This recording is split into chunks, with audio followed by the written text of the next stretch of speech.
ACMi productions are only made possible with your support. Visit patreon.com/ACMi to learn how you can help. Good evening. Yeah, I know. I'm sorry. We need a little one of those pills. Maybe on the That was napkin. intense, I don't Paul. know. Add that to the list. I'm intense. I'll tell you.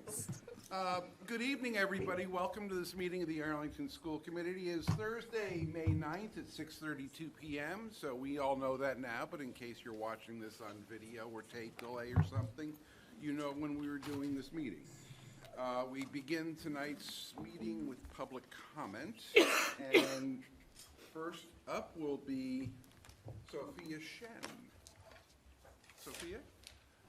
By the way, before we get started, you can come sit, and while you're walking up, I want to say that you made a wonderful presentation on Article 22 last night, and would you care to, before we go into your 3-minute presentation, would you care to tell us about town meeting last night? Yeah. Sure. Can you hear? Is this okay? Yeah, I think you're fine. If it's not, they'll come running out there and wave the arms. Okay.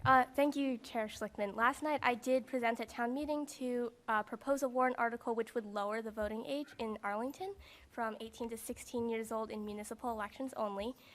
It passed by a very wide margin, and so now we are sending a home rule petition to the state legislature to get that approved by the state. So now we got to go and pester our 2 state reps and our state senator to get this done, right? Yes. Okay, everybody knows where the next step is and who we need to talk to. Okay, so for public comment, we allow folks to come in and talk to us about the topic of their choice, but there is a strict limit of 3 minutes. You cannot defame anybody. I doubt that you do that. So I'll set the timer now and go for it. All right, so hello everyone. My name is Sophie Shen. I am a junior at Arlington High School. I use she, her pronouns, and I'm here today to propose an updated sustainability policy for the school committee. So the town of Arlington is home to a robust group of passionate advocates for the environment, and we see this in many ways. We see our commitment to a carbon neutral town by 2050, and we also see the involvement of volunteer groups such as the AHS Save Club, Project Zero, and Zero Waste Arlington. So we see a lot of people working together to raise awareness about climate change. Yet our school committee policies currently do not align with the great work we see across town. The current policy we have in place is only one sentence, and it says, "The Arlington School Department shall adhere to all federal, state, and town of Arlington regulations regarding the disposal of recyclable materials," including the typo, disposable of recyclable materials.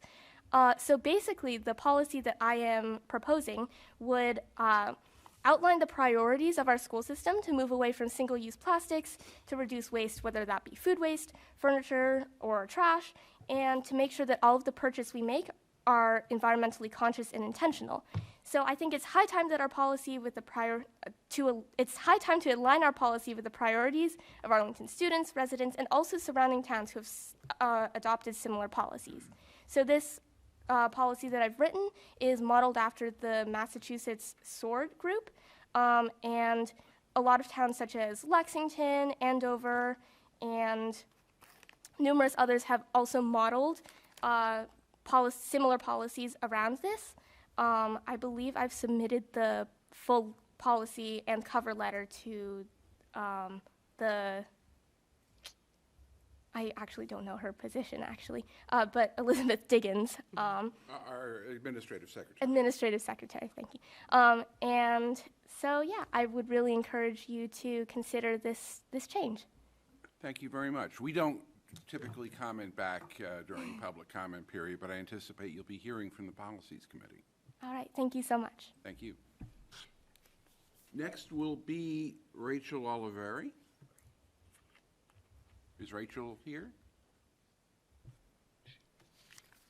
Seeing that she isn't, let's go through the next little order of business, just recognizing everybody. On Zoom tonight is our AEA representative, Sif Ferranti. Say hello, Sif. Hi, everybody. It's good to see you. Okay, so we can hear you, you can hear us, that's good.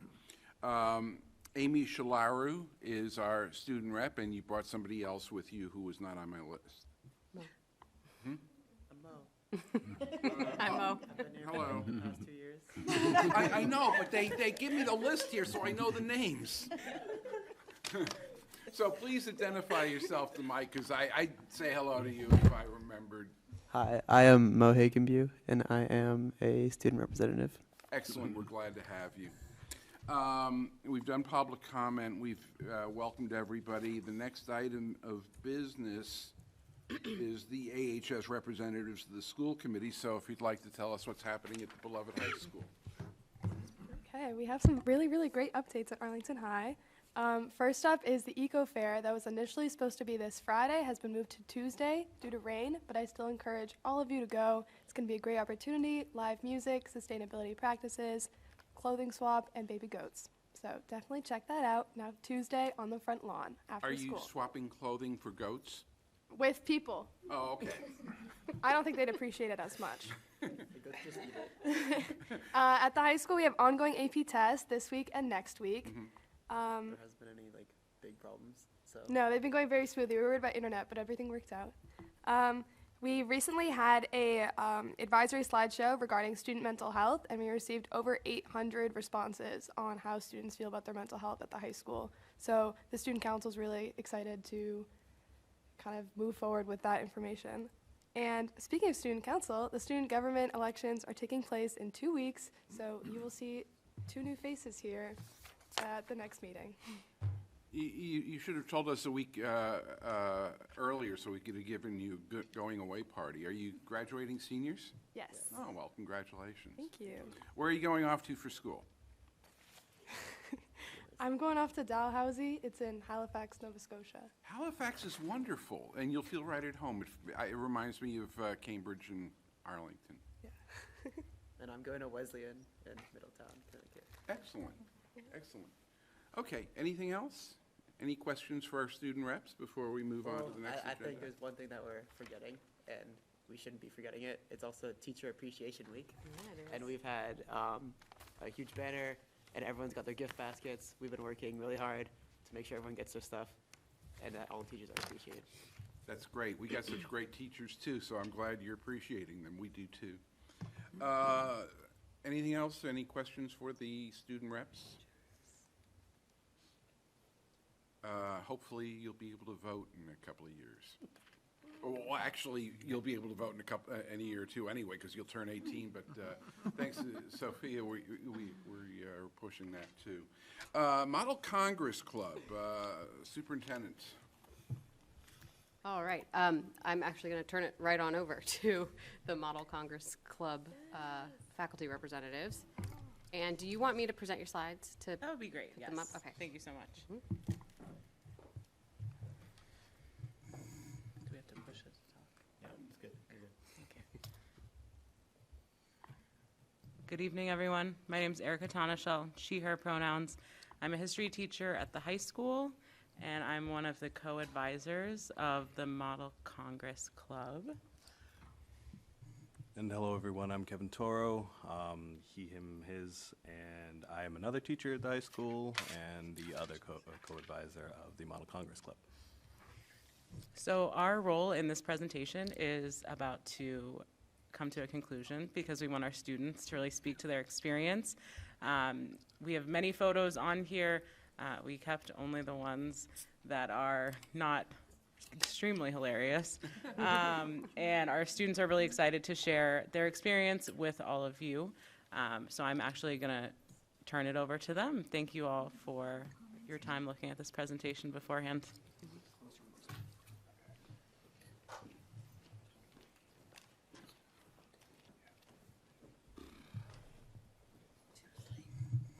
Hello, my name is Weston Mers. I'm a junior at Arlington High School. I use he, him pronouns, and I am the student co-leader of the Model Congress Club.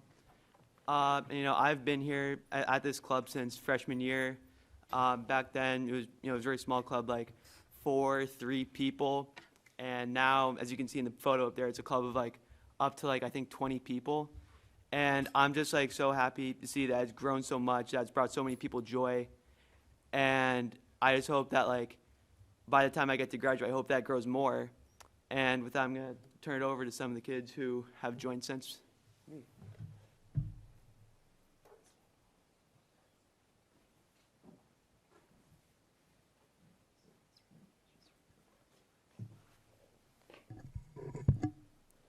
Hi, my name is Nathan Wagner, and this has actually been my first year at Model Congress.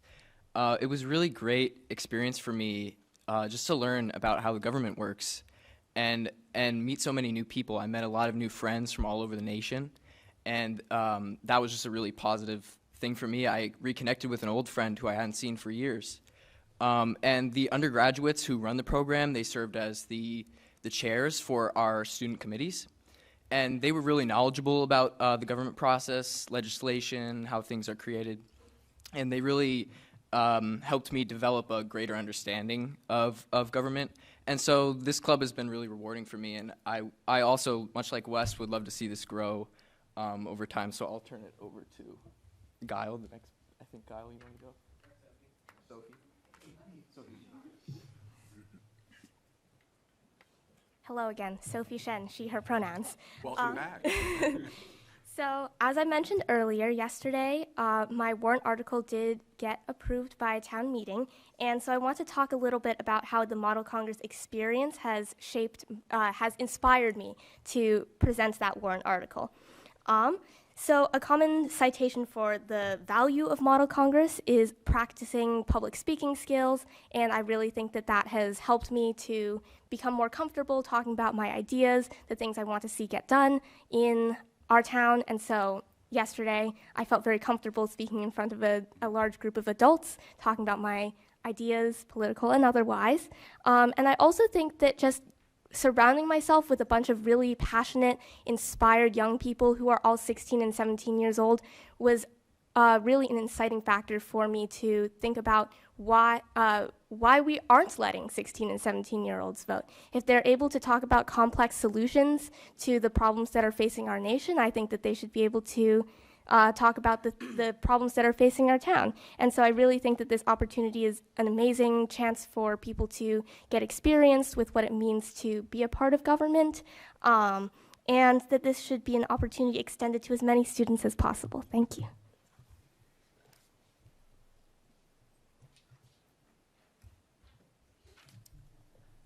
Hello, my name is Guile Willems-Cletus. I'm a sophomore here at Arlington High School. I use he, him pronouns. I want to talk a little bit about the conference itself that we're talking so much about.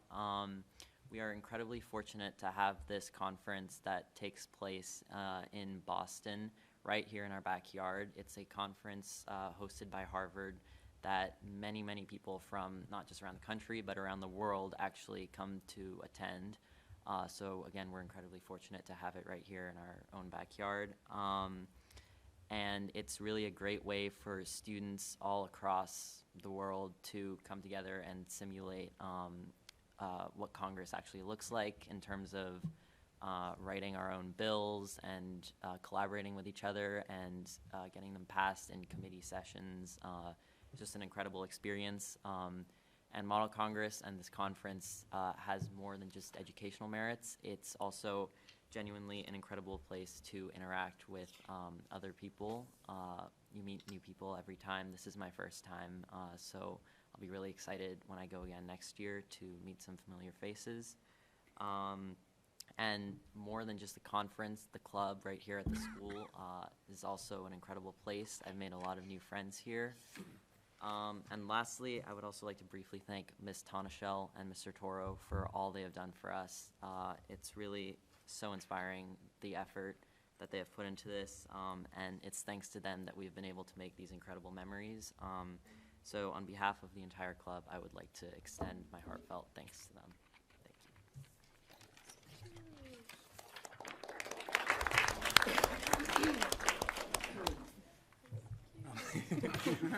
Well, Ms. Tonishell is getting.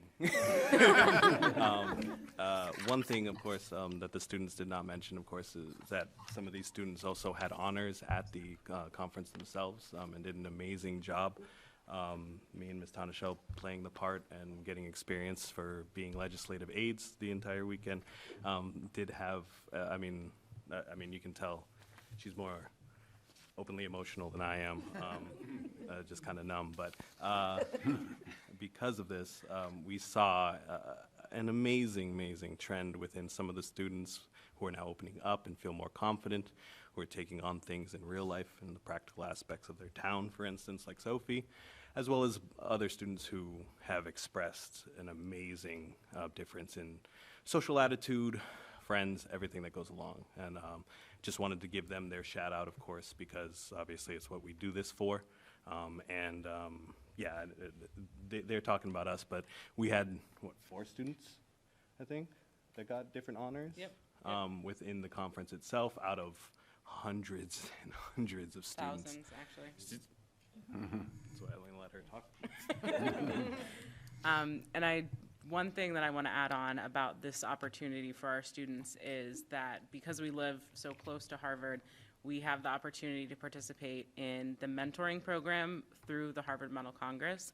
So all of our students are able to attend this conference completely free of charge. They provide clothing for students. 4 days of business attire is a tall task for 16 and 17-year-olds. So if any student is in need or just wants that, they're able to access that. We have meetings 4 times a year with the Harvard Model Congress, mentoring undergrads who come in, teach the kids about Robert's Rules, teach the kids about parliamentary procedure in general. And that's just something that we've been really fortunate to be able to grow the club every year. And if, going through the slides, there are just a ton of examples of the benefits that we're able to enjoy. For example, that photo on the left, we went to Harvard.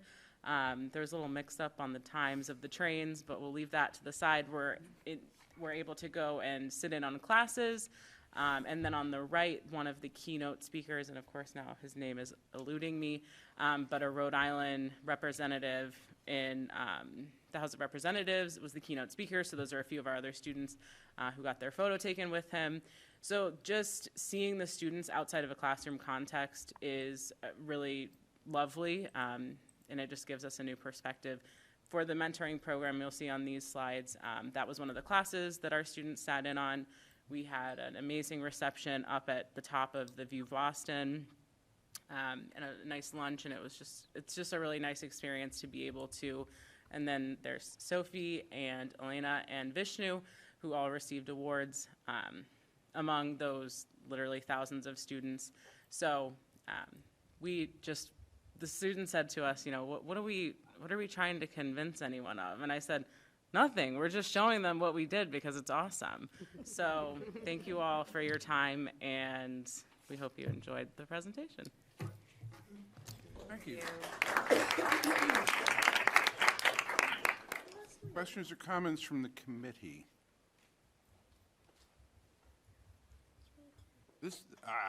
I'll just say this looks wonderful, and I'm sure that the Model Congress was far better functioning than the actual one in Washington.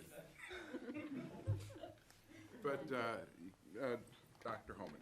I'm just wondering, any of the students, what has this inspired you to maybe want to do, whether when you're in college or even after that? Any of you have thoughts about that? Yeah, come up to the mic though, sorry. Yeah.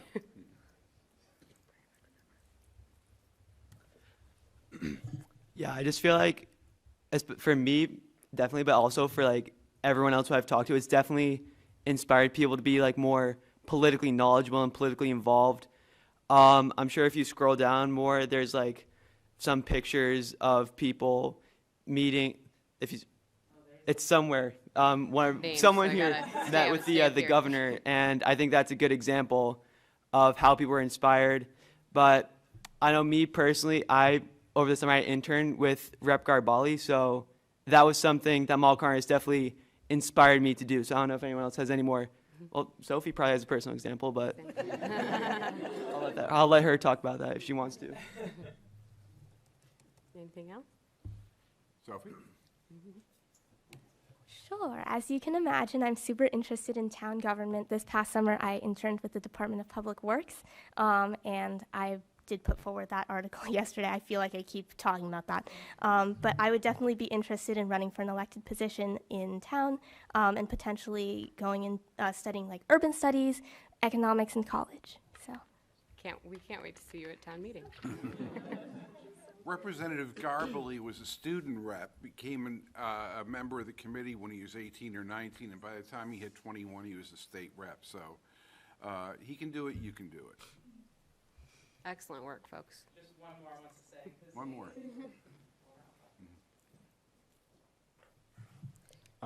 Similar to my classmates there, it was really it sparked a lot of interest in me.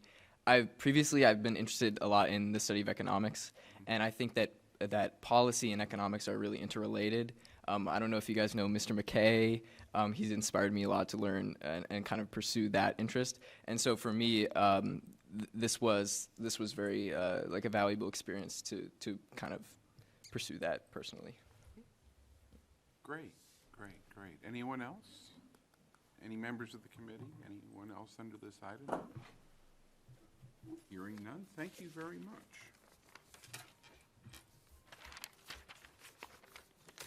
I'm going to take, I'm going to take advantage of Chair's prerogative is that Rachel Oliveri has now popped in on Zoom. No, she's here. Oh, she's here in person. Okay, fine. So come on up. You've got 3 minutes for public comment. I knew you were somewhere.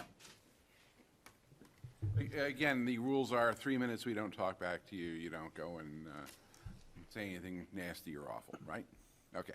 Sounds good. Thank you. I appreciate the opportunity to speak to you. I'm Rachel Oliveri. I'm the School Sustainability Coordinator for the Arlington Public Schools.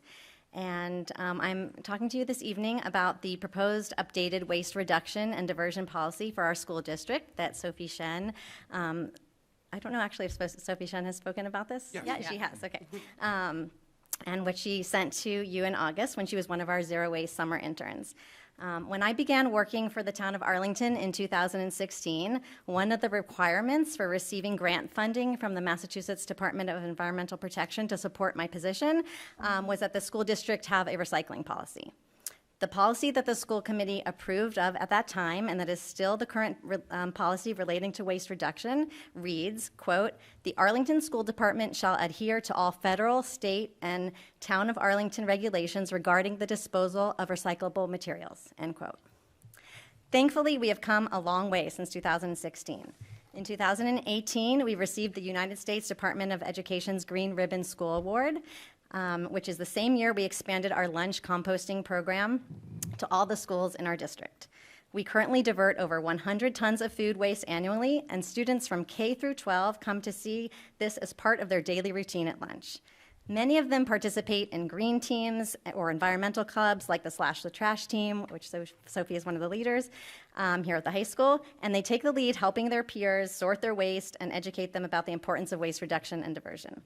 I've worked closely with these student leaders and with our food services director to help transition us from single-use plastics to compostables to even reusables. Just recently, the week of Earth Day, Dallin Elementary School was the second school in our district to transition from plastic single-use to reusable utensils, in large part due to the advocacy of the Dallin 4th grade Climate Action Club, and this was met with cheers from students in the lunchroom. That is all to say that I feel it is time we have a more robust waste reduction and diversion policy for the district than the one line about recycling that we currently have. The policy that Sophie sent you is modeled after the one that was created through the statewide School Waste Reduction and Diversion Working Group that I participate in, and that is facilitated by the Massachusetts Department of Environmental Protection. You will see the proposed policy not only addresses recycling, but also composting, green purchasing practices, reuse, and food recovery. We hope you will agree that it more accurately reflects the strides that we have made as a district when it comes to sustainability, and that it will reinforce our commitment to reducing our district's environmental impact. Thank you. Thank you very much. Next item on the agenda is the CPAC report. MLPAC. Oh, MLPAC comes first? Oh, I've got, ELLPAC. Yeah. LPAC is first, okay. So, can I? Go ahead, Superintendent. I also want to note for students and teachers who have a day tomorrow, that if at any, we're about to enter a long slate of presentations that you are more than welcome to stay for, or leave for, if you need to, okay? Good evening. Ms. Brzeze is here to talk a little bit about our progress on an MLPAC, which is a Multilingual Learner Parent Advisory Council. This is something that we have been trying. It used to be called an LPAC, which is why it was on our agenda that way. We've switched since to talking about multilingual learners and ML teachers. And this is something that is expected of school districts and something we've been working to get off the ground very hard at for a couple of years, and that is finally starting to take root and is something that also would be posted in the same way as a CPAC meeting would be. So it's sort of the multilingual learner equivalent to a special education parent advisory council. So with that, I will hand it off to Ms. Brzezzi. Good evening, everyone. Dr. Holman, Dr. Ford Walker, Chair Schlichtman, school committee members, colleagues, and parents and families in town.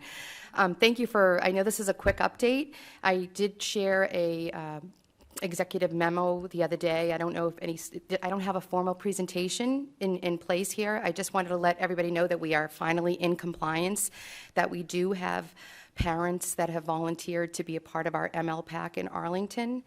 We were required to have that. We were out of compliance up until February. Everything is great here in Arlington now. We had some challenges in the past, just to share with, because I did put on that, because of demographics, our families come and go. They're transient in Arlington. So we always had great parent involvement when we had our open houses or coffees, but no parents really wanted to be a part of an advisory council. So this is the first for Arlington in ML, and we will be modeling it after CPAC, which I've been working with Allison Elmer as well to find out. We had to create bylaws, which I can share with all of you, and the parents actually created those with us. One of the challenges we have is currently we still have to provide a lot of the leadership, so we will handhold, and as we say in schools, the gradual release of responsibility will happen with the parents as well. So I don't know if anybody has any specific questions for me, as I don't have a formal presentation. Well, we'll see, Mr. Thielman. Yep. Thanks very much. I'm glad to hear that we were in compliance. I'm curious to know, you said in your memo that you have board members, PAC members from different schools, multiple grades. Can you just what are their language backgrounds? I'm curious. So we have two French speakers, we have a Spanish speaker, and we have a Russian speaker family. I don't have their names. I don't, yeah, I'm not asking Yeah. the names. Okay, yeah, but those are the backgrounds. So Spanish, French, Russian, and actually Ukrainian as well. Okay, great. And actually, there's one parent that speaks Haitian Creole, too. Cool. Are they fluent? Are they English? They speak both English and these other languages? Yes, too? they do. Okay. Yeah. Great. Okay. Impressive. Great. Well, that was like one of the major ideas, was to get the PAC and get parents involved. That was one of the major goals of this. It is. It's Yeah. actually, if you have 100 ELL learners or more in a district, or 5% of the total population, you are required by the state and federal laws to have a parent advisory committee for multilingual learner parents. Right. So we're in mid-income districts, so we've struggled to get that commitment from parents, but we have that now. And I will share that I think it has to do a lot with the strategic initiative with Dr. Homan's leadership of finally having strategic priority number 4, where we're highlighting sustaining collaborative partnerships with families. That was a big key. And then also excited about having, Wesley's, the director of family engagement, Wesley and her team in the Welcome Center. That has been a huge factor of pushing more family engagement forward. Great. And we have 300 ELLs in the 306 currently. That's 5% roughly Yeah. of the district. Thank you. Anyone else? You mentioned the languages. Do we have an outreach to get some folks from Asian languages in? We actually had a parent from Japan, but they went back to Japan. Yes, we do. That happens. Yeah. I mean, so we did have a Japanese speaker, and she ended up moving back to Japan. So we will continue to try to get the outreach for all the languages that are represented, especially the Japanese and Chinese are the higher numbers that we have at the elementary programs as well. But yes, we did. What happens is a lot of the families come, but nobody wants to be a part of that smaller advisory council. Mm-hmm. Understood. Yep. Dr. Allison Appy. Is there anything that can be done to make it easier to bring people, if you know that people are coming in and out a lot, I mean, because they're here for a bit and then they go back, is there anything that can be done to help them integrate faster and come up to speed faster so that they get the most out. So first, they feel comfortable volunteering if that's what they want to do, and second, so they get the most out of their stay here. So currently, we're working collaboratively with the family engagement team to work on those kind of concerns and issues that come up, because when we had some feedback from some of the families, they talked about feeling isolated as soon as they come into the town. So we know that that's critical feedback that we've gotten. So we haven't gotten all those glitches, but I think that we also work with the town of Arlington with Teresa Marzilli's team. So we're trying to collaborate, all getting us on board with making sure our families feel integrated into the district and the town. So no, we don't have it all figured out yet, but I'm really optimistic about how we're moving forward in that direction. Great, thank you. Yeah. Ms. Exton. Okay, you're all But set. just so you know, nobody has integration figured out. Yeah, so nobody's got it. Yeah, we're getting great feedback from Yeah, good, them. And good. they actually visited the Welcome Center too, so we share the feedback with Wesley's team. I'm really excited about it, and the parents are really excited about being a part of it, because they just accolades for the town and the district, as well as the teachers. That's all they say, is that my child feels so happy, they have friends. I will share quickly, one parent, a Chinese parent, said that his little girl didn't speak at all for 1 year in Arlington, and then with the ML teachers and the schools and making sure that the children feel integrated, he said, when we met with him back in February, he said, I want to let you know, and it made me cry, I want to let you know, my daughter ran off of the school bus, and she said, Daddy, I made friends. So I'm getting emotional, because that's what we do in our work. We want to make sure that our families and children feel integrated and a part of our schools. So that was something that we were like, oh my goodness, we don't want any child to feel alone. But that was a success. Well, you're the second staff member who's gotten emotional here at the school. I'm passionate about my work. I'm very privileged and honored to do this role in Arlington and serve the families and kids. Thank you. Anyone else? Seeing none. Superintendent, anything else? No, Here? thank you, Mr. So Zazey, let's for the go work. on to CPAC. Thank you very much. for Thank you. coming. We hope to see you again soon.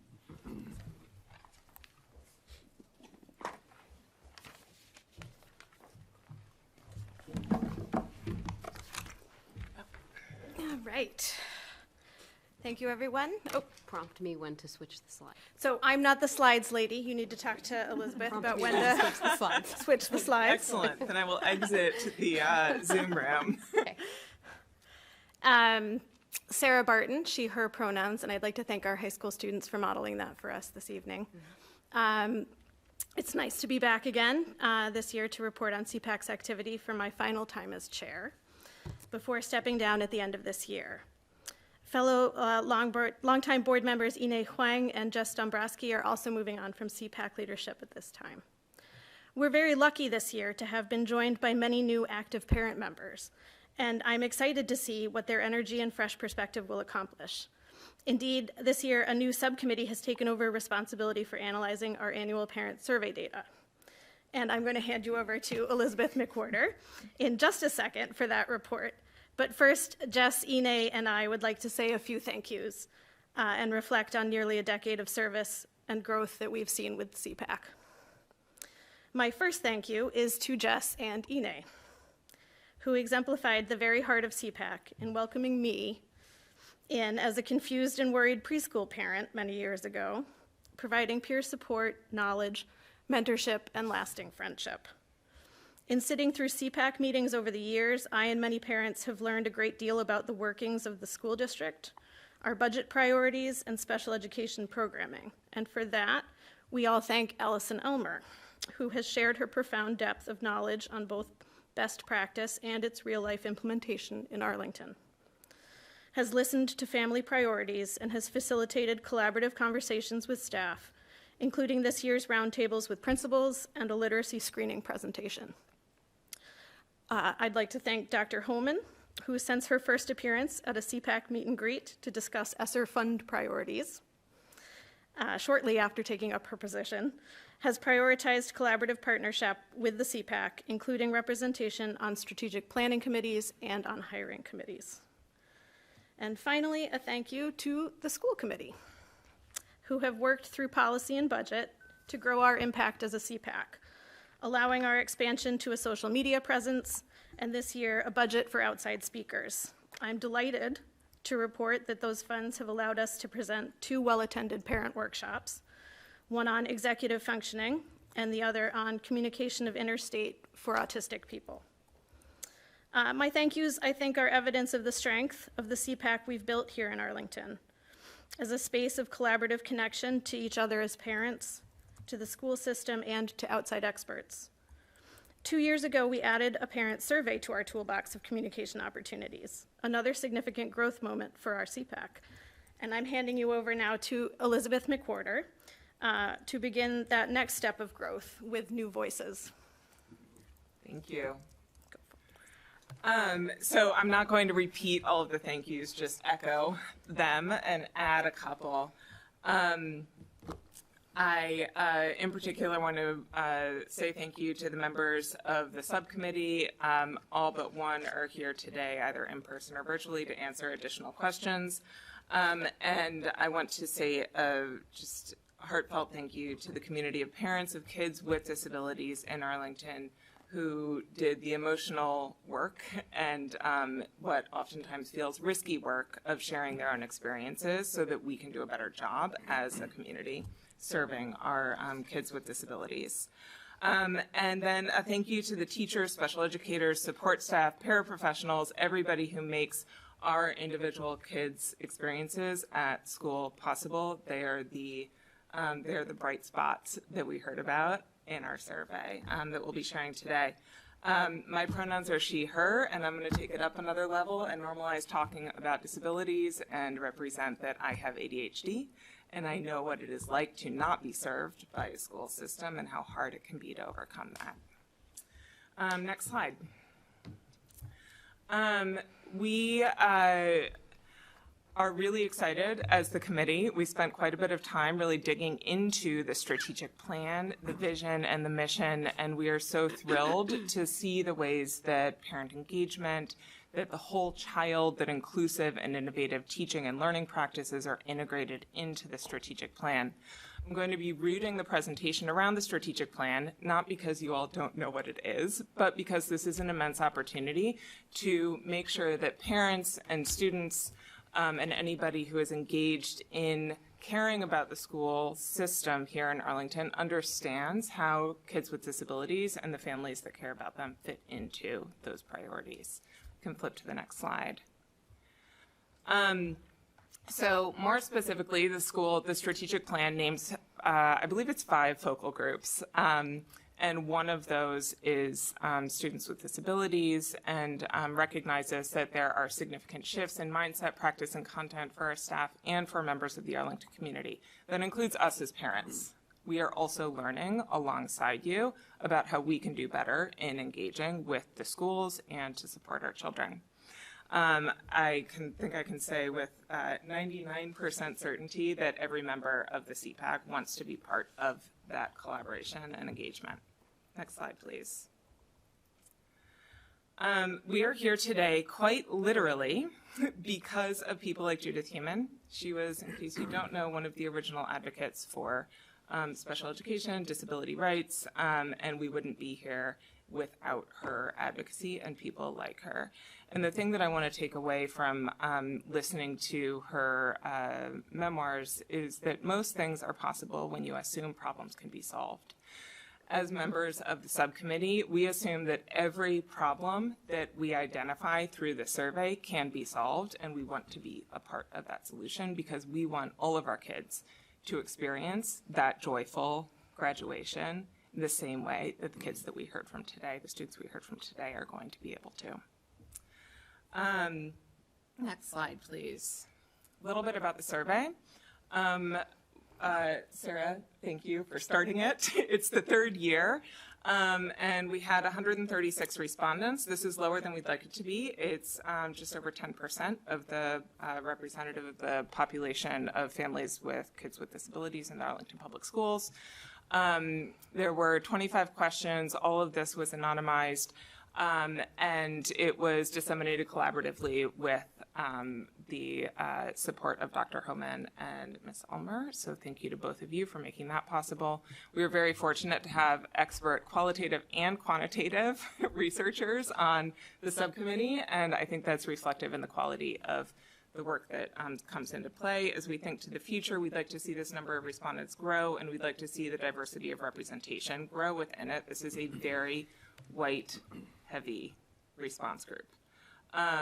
It does, however, represent the diversity of disability type within the Arlington Public School System, and it tends to skew towards elementary age, parents of elementary age kids, although we do see all age groups represented.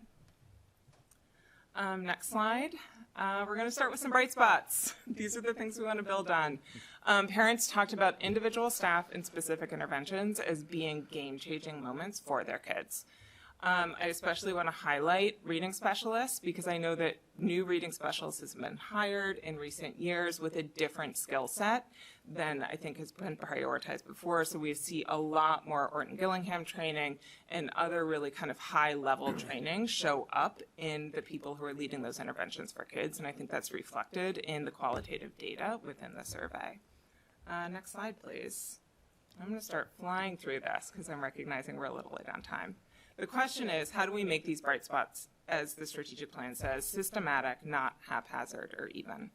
The challenge that will be demonstrated through the remainder of the presentation is that these are highly variable experiences. So you will have high degrees of variability within grade levels, within schools, within individual families, and we want to be a part of making those experiences more kind of systematically consistent. Next slide. So first section of the strategic plan, and we're actually choosing the fourth to start with, is as the MLPAC talked about sustaining collaborative partnerships. We're really excited about this. There is one need statement within the strategic plan, which is about perception of less favorability of the school system for students or for families of kids with individualized education plans or students with individualized education plans. And the outcome that they're looking for is kind of closing the gap on that experience, and that is seated within the Welcome Center and registration within the strategic plan. We're very supportive of this. We also want to recognize that as parents of kids with special education needs, of students with special education needs, our experiences happen in every single school building, in every single classroom. So we want to make sure that when we're considering outcome metrics or leading indicators that help us understand whether there's going to be movement on those outcome metrics, that we're actually looking at individual school experiences as well, which is what we'll see reflected in this next section. Next slide. So communication and collaboration. 3 basic questions. Do I know who I'm supposed to talk to? Do I feel comfortable talking to them? Generally favorable. When I raise a question or a problem or concern, I get a response. So not I get a response that is helpful, but I get a response. Also generally favorable. Where we start to see kind of some challenges is around this third piece, which is I feel I'm included as an equal partner with teachers and other Arlington school professionals. For context, why this matters is that as parents of children who have diagnosed disabilities, we are kind of required to be a part, an equal part of our children's plans for their educational experience. So we wanted to dig in a little bit more here. So if we can flip to the next slide. We see a lot of variability across grade level here. So as students move through the public school system, as they get older, parents feel less equitably included. I think it's notable that when you look at the grades 7 through 8, you see strongly agree disappear completely from that response set. So something to dig into and better understand. If we can flip to the next slide. We also see high amounts of variability across disability type. So autism, specific learning disability, these are the 2 kind of leading categories. This is consistent across every state in the country, that these are kind of the 2 leading groups. And we see that in specific learning disabilities, so this is like dyslexia, that you see much less feeling of inclusion among parents than you do in some of those other areas like ADHD or even autism. So something else to dig into there as well. We have a few kind of quotes that bring this to life and help provide us with some additional insights that we might be able to better understand. So one is that there's a feeling that there's a need among parents for very high levels of advocacy. So parents feel like they need to be in the school all the time. There's also concerns about understanding technical materials. So as a parent, when you're dropped into that first meeting with the school system, you're looking at a neuropsych report. It's 12 pages long. You don't know what that means. We can do a better job of kind of helping to translate those things. And then finally, confusion about how and why specific opportunities are made available. So I think this, and this cuts across all kind of grade levels, I think in particular, as parents are understanding what's going to happen as they move into GIBS, et cetera. Moving on to our next piece, strategic priority 1 is ensuring equity and excellence. There are kind of 2 areas where special education comes up again. They're both measured through the same outcome, through the same metric, and we wanted to take a little bit of a deeper dive there as well. So if we flip it into the first one, the first step. So if we're going to talk about ensuring equity and excellence, we have to understand how students actually enter special education. How do they get access to those resources that are so important to their individual success? What's interesting about this, and I just want to explain the math on the right because this looks like it doesn't add up, but it does. So 27% of respondents selected one of 2 options indicating the school is involved in their initial identification process for their child. It looks like it should add up to 29%, but people could choose multiple things. So it's so 27%. And only in 6% of cases did the school directly request permission to evaluate. We really want to better understand this because this is an issue that parents are struggling with. They need to trust that the school is going to raise challenges that their child is having and that the school is going to provide them guidance with how to better understand what is needed and what their child's rights are. This is something that's been brought up in recent school committee meetings, and so we wanted to pause here for a minute. The other reason why, as the subcommittee, we were so interested in digging into this is because we know the value of early intervention.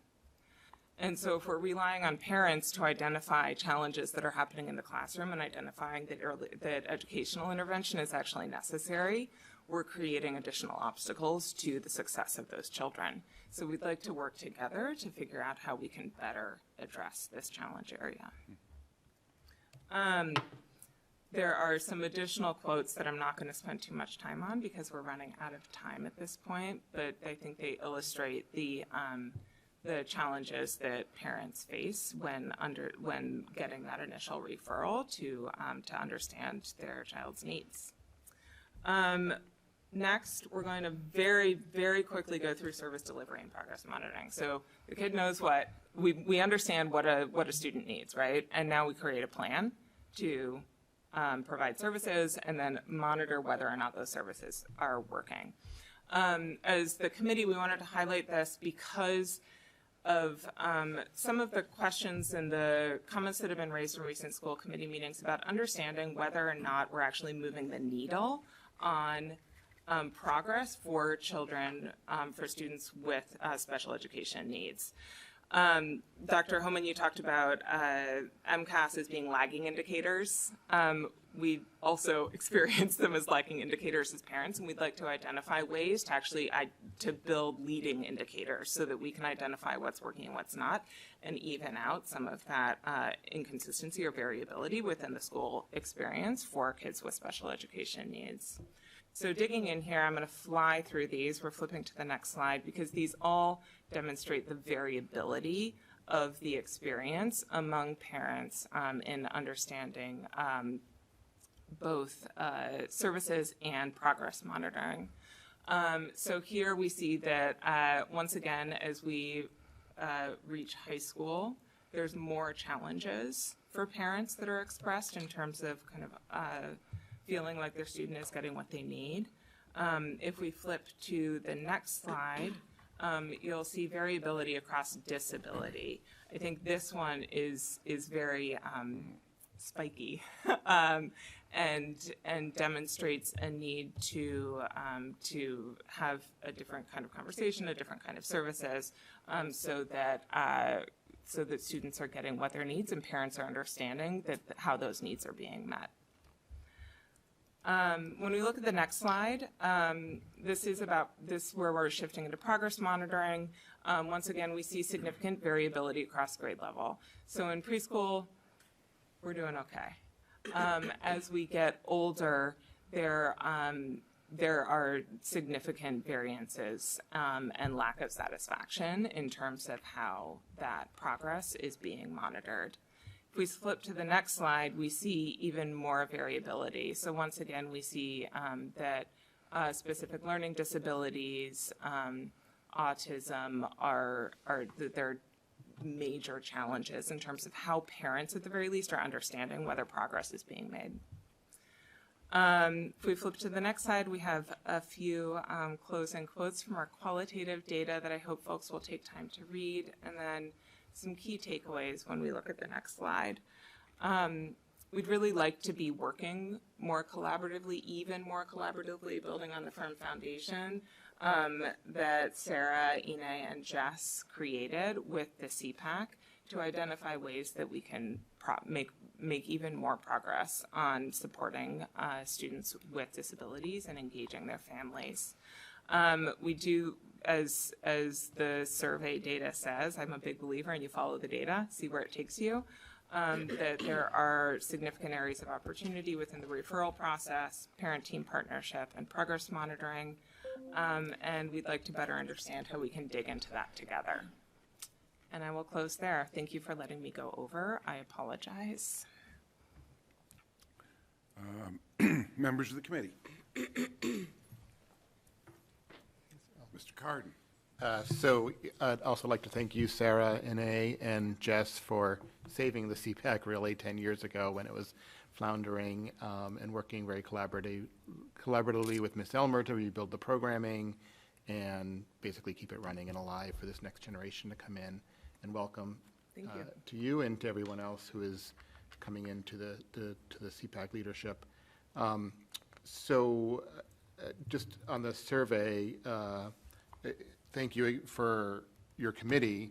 Please pass on our thanks for how thorough and actionable both your presentation and the survey questions and results are. So there definitely are some things here that I hope we can work on, build into our goals that we're going to start reviewing tonight for next year. There may be items that we have a curriculum subcommittee where some of these items might be appropriate to explore further. As you know, I've proposed a policy on child fine that gets at some of the things that are being addressed here, so that seem to be emerging here. So hopefully, with a collaborative approach, we can work and make some progress. We'd welcome that collaboration, and I think I can speak for everybody, most of whom are sitting behind me, that we're excited to dig in together. Thank you. Anyone else? Okay. As a bit of an education researcher and data person myself, I thought your presentation was really thoughtful and and candid, and I think that without going out and meeting all the parents, I think that it appears that you've taken a lot of effort to accurately capture the picture of what's happening in the district, and I think that the whole administration and school committee appreciates this effort, and I know we all look forward to working with CPAC in the future. Thank you. Superintendent. I just want to say thank you for the very, very thorough survey and report. And I'm going to miss you, Sarah. And we've worked with CPAC leadership over the last several years. They're on working groups. They've been part of hiring committees, as you mentioned, and so I'm looking forward to working with you and new leadership. And we have folks in the audience who are already on working groups with us. And so I know it will be a fruitful collaboration, and I'm Yes. looking forward to looking at some of these things and thinking about where we want to focus our efforts. Thank you. Sorry. Go ahead. I'm wondering, I appreciated your explanation about, how sort of a low response rate. What would be helpful in term, because I heard, I heard you say it's a load to respond, and I get that. So what would be helpful in getting a higher response rate, do you think? Yeah, I mean, so I think one kind of low-hanging fruit opportunity is to provide more translation services that the CPAC can access. So right now it is an English language space, and so being able to administer the survey as well as having translation opportunities during meetings, communications about the CPAC. So being the same way that I think Dr. Homan has really prioritized that. I think that would benefit a broader reach for the CPAC itself. I also think that there's ways that we can streamline the actual design of the survey so that it makes it a little bit easier to answer. So I think we really benefited, and kudos to Sarah for doing this, very much like single-handedly. And I think there's also ways that that we can make it a little bit easier. And then I think there's continued need to build trust and representation across a broader group of parents. So I think there's probably some more kind of, and hopefully with a deeper bench within the CPAC and being able to activate that we'll be able to do more kind of person-to-person outreach, which quite frankly is how parents of kids and students with disabilities tend to engage, is through person-to-person outreach. And so really being able to leverage that would be beneficial as well. So I do want to add one suggestion that's sort of structural. For those of you who've been on the committee long enough to remember the listservs that existed before Power Yes. Schools. When we switched to Power School and all those listservs got, I don't know, fried by the cloud, we never replaced that with another district-wide opt-in news distribution service. So right now, CPAC relies for distribution on an email list that we maintain privately and sending things out in Dr. Homan's newsletter. We've asked multiple times at school committee meetings, as I'm sure you remember, for some sort of IT solution that would help us to reach more families that want to be engaged with CPAC. I'm still a little bit confused after all of this time about what the IT sort of blockage is that doesn't allow Power School to do this. So we've kind of been told that it's an all or nothing as far as blasts can go out to everyone who has an IEP, but that's for mission critical information. And then CPAC often has, so Ms. Elmer will sometimes send us emails with opportunities outside of the school district from different service providers that are nice to know if you want to know them.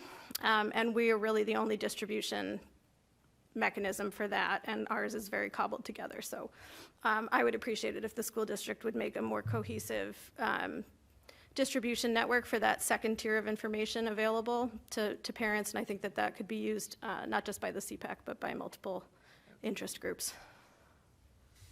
Yes. Thank you, Sarah, and hopefully we can figure that out. Dr. Homan, Leslie. It's always me. Thank you. Anyone else? Seeing none? By the way, everybody else who came with you tonight, could you raise your hand so we can acknowledge you?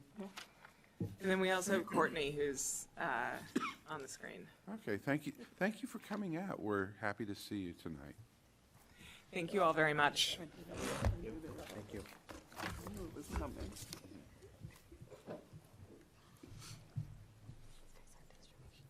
And it's not rude to leave if you don't want to sit through the meeting. We video it. You can watch it at home in the comfort of your couch with a beverage. SEL report is next.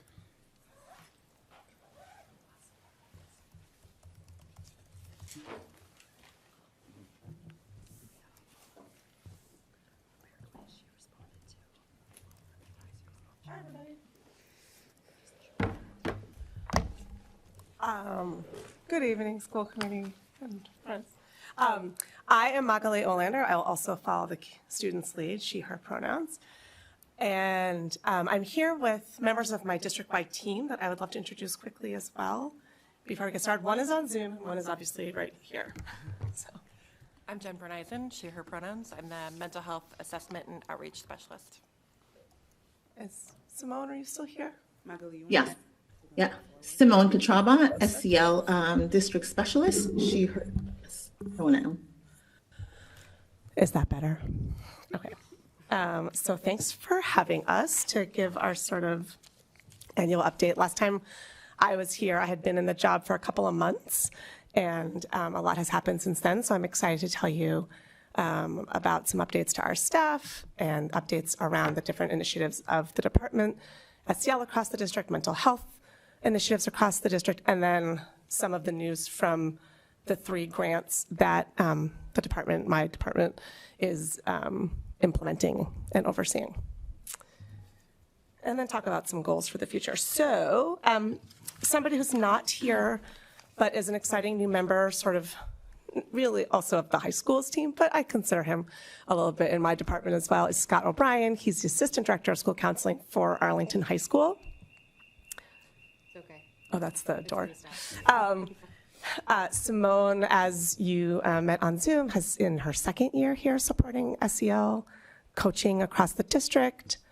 Jen is a former Stratton Elementary School social worker who left to get some high school experience, and then I hooked her back to share her expertise and support and commitment to the Arlington community with us across the district as well. And then Rachel Quarrell started the year as our district-wide social worker, who then was able to fill a vacancy that came up mid-year at the Dallin. So she is very happy there at the Dallin. And so we will be looking forward to replacing her and looking for a new district-wide social worker. But Rachel was part of our team, and we're one big team of social workers and counselors. So next slide. Okay, so some quick highlights on the updates around our SEL work, the social emotional learning competency-focused work, which refers to the 5 social emotional learning competencies of self-awareness, self-management, responsible decision-making, social awareness, and relationship skills.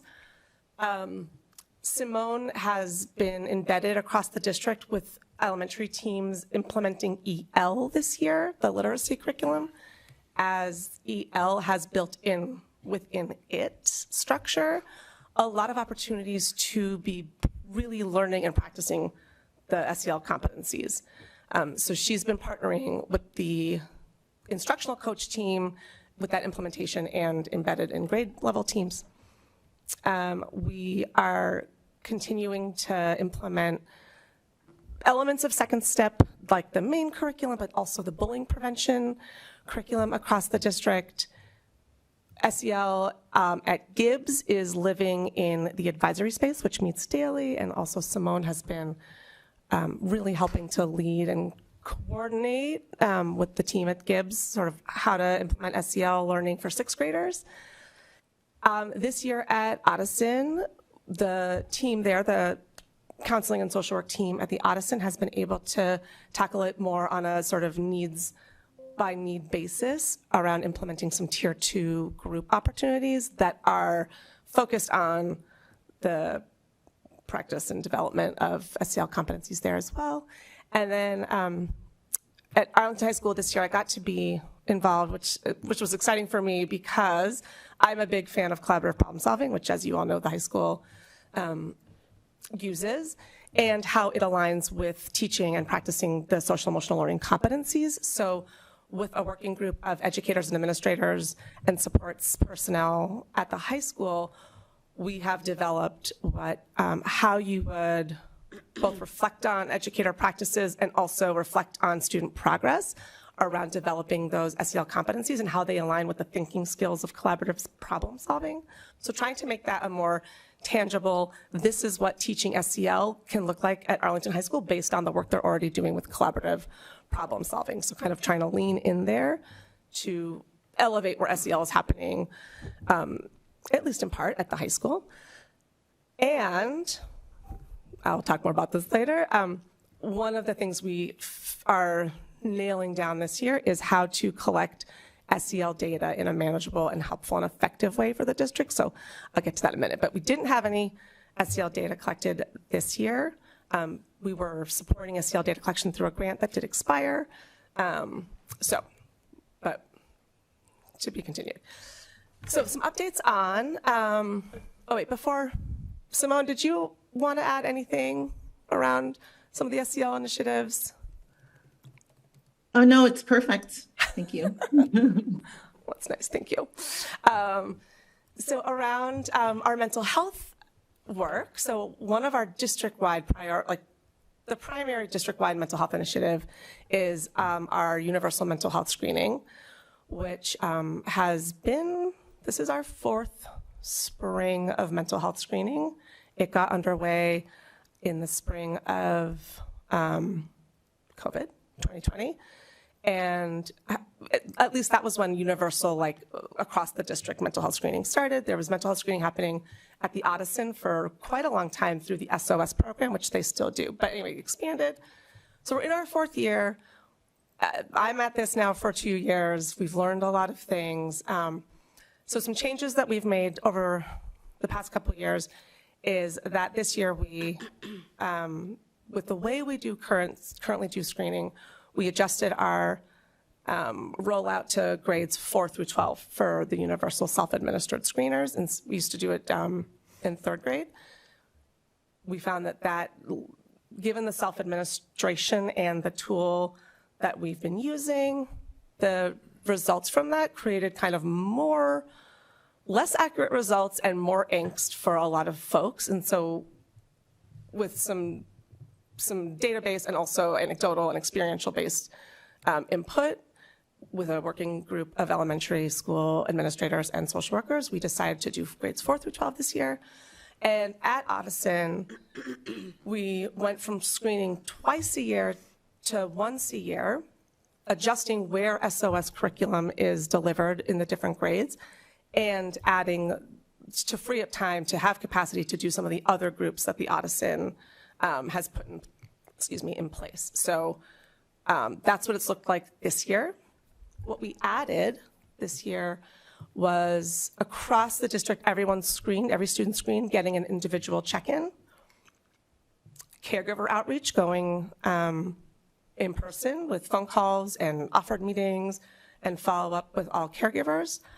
We continued using Trails to Wellness, our Tier 2 intervention group, but where we saw higher rates of elevated responses, we increased the amount of Tier 1, like whole classroom support that we offered around the Trails to Wellness curriculum.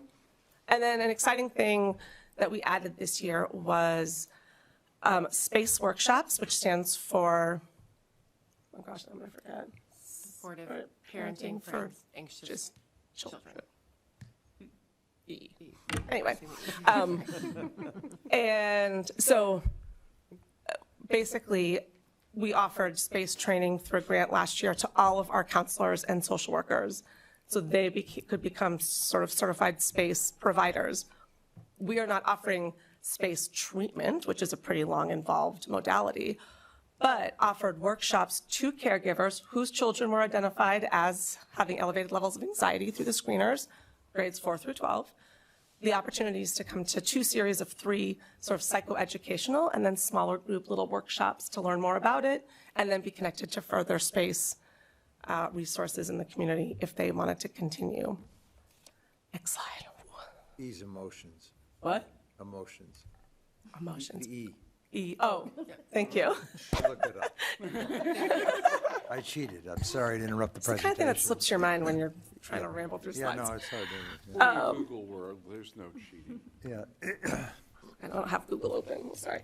All right, so to give you a little snapshot of the screener data, which I wanted to add this here, see if we all find it helpful. So basically the data you're about to see is for all the grades, and it's just a snapshot of the overall percentages of minimal risk responses to medium to more elevated. So if you can go through, so this is 4th grade, and I think you'll see that sort of at our most elevated, we are hovering around 50, 55%. Those were the spaces where we definitely pushed in with a tier 1 whole class response. Instead of pulling 50% of kids out for a group, all the schools that had these levels worked with us to develop whole class interventions. Next. This is 5th grade. So we had some similarly high response rates, where again, we offered a tier 1 approach.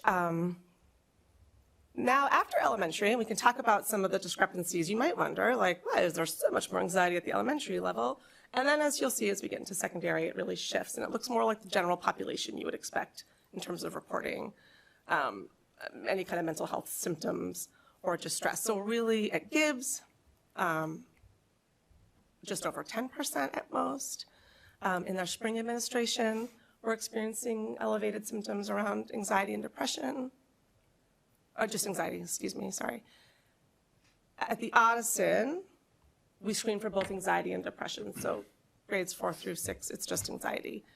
Again, a little more depression, but largely much greater percentage of kids reporting minimal symptoms across the 2 screeners. Time out a second. GAD and BSAD, just so we know what they are. These are the screener tool names. Thank you for asking.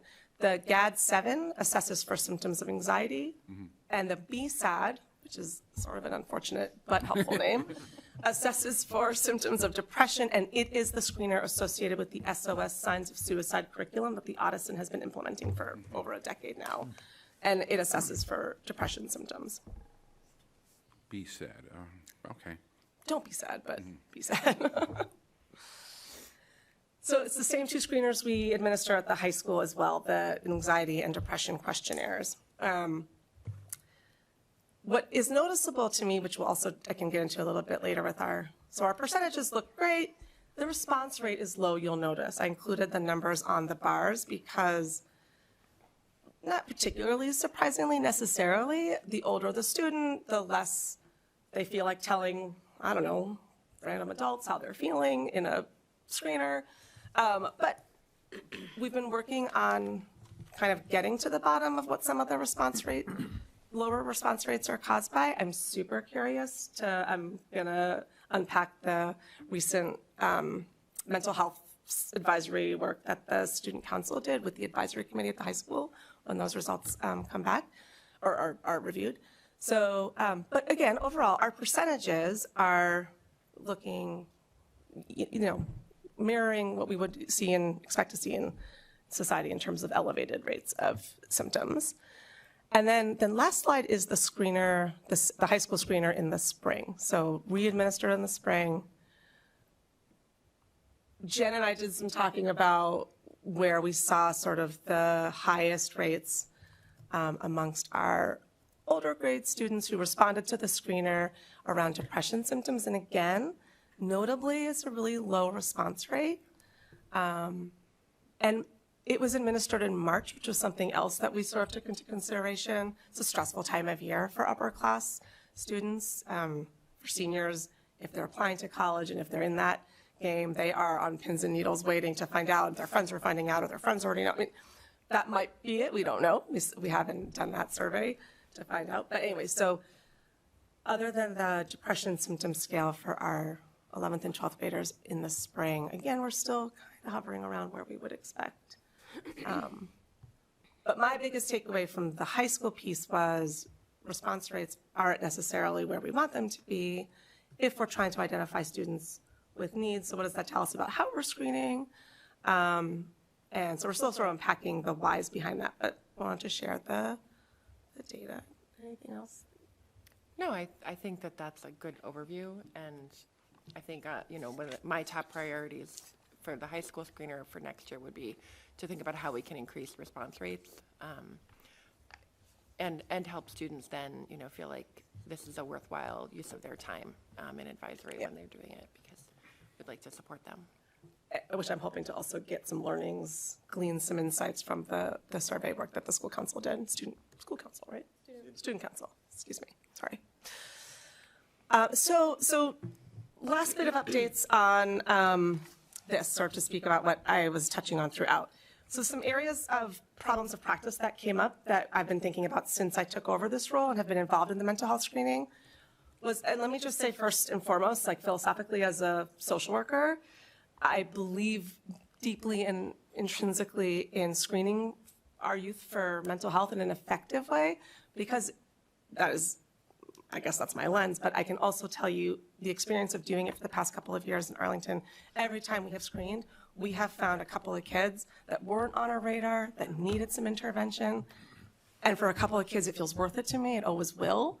I still want to do it the most effective and accessible way. So we've got a lot of feedback about the elementary level response rates being so elevated.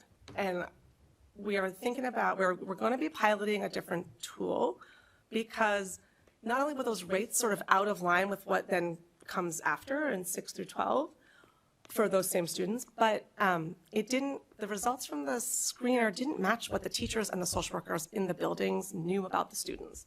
It wasn't like adding up, it wasn't matching up to what folks knew was true. It's potentially a sensitive tool. It is also a relatively, it hasn't been updated in a while tool, but it is one of the standardized normed tools that is free. So the program started using that tool, but we're looking at some other options. The way we currently do mental health screening is very sort of labor intensive on just a couple of people who have to manipulate spreadsheets because it's done through a Google form. And that doesn't help us easily collect some of the demographic data that would help us keep track of how our students in our focal groups especially are faring mental health-wise, which is something that we really care about, because, I mean, we already know that certain membership in certain subgroups increases risk for outcomes around mental health, and we want to make sure that we're not missing that and that we're developing responses with that in mind. And the low participation rate at the high school I mentioned, and again, like, we want this to be something that we actually have capacity to do meaningfully. The golden rule of mental health screening is don't do more screening than you can actually follow up and respond to. So we want to sort of address that from the sort of back behind the scenes, all that follow-up, all that work, make sure that we're doing that effectively. So the big reveal is that we are running a pilot this spring with the Panorama survey implementation, where we have done a kind of culture climate version of Panorama for a few years now, right? This year we're piloting at 2 elementary schools and an LC at the Gibbs and an LC at the Addison, using what Panorama already offers as a SEL competency and emotional well-being survey.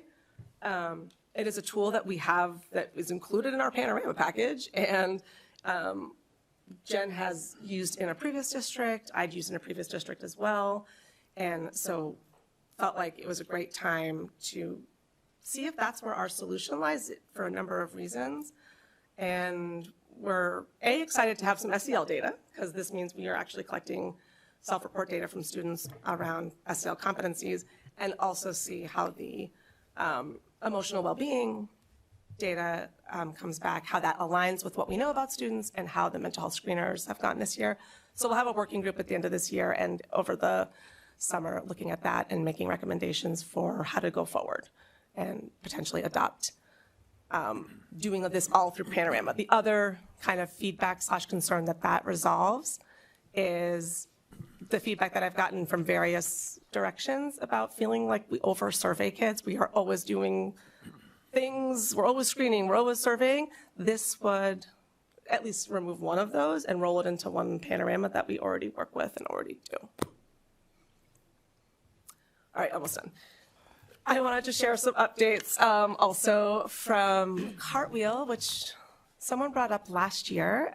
It was funny, like when I presented last year, someone was like, hey, have you heard of Cartwheel?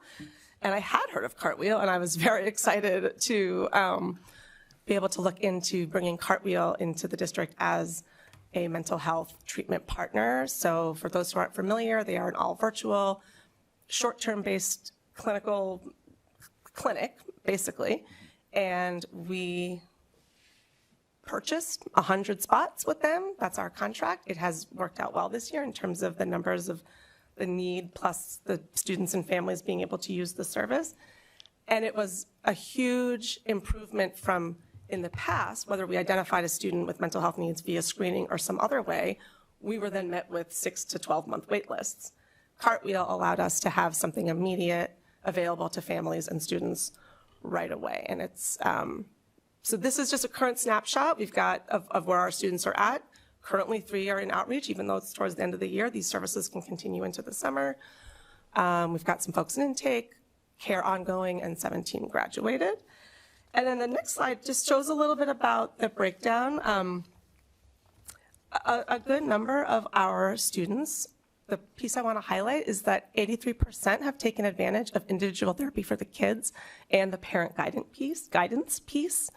So something I'm proud of for our department is the increased family and caregiver engagement that we've emphasized with the space workshops, with having Cartwheel be available to caregivers, and having school-based clinicians be able to partner with caregivers and students around getting the help they need.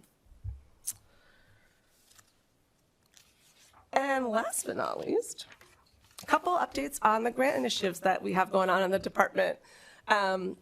So we are in our, I'm not sure which year of the SEL and mental health grant from DESE, but it was a generous grant this year and has allowed us to, allowed us to pay for the space training for all of our counselors and social workers last year. Another nice thing we were able to do at Alice, it was Allison's idea, was because we had more spots than we had counselors of our own, we opened it up to our partners that also serve our students in the community, excuse me, or at the lab collaboratives.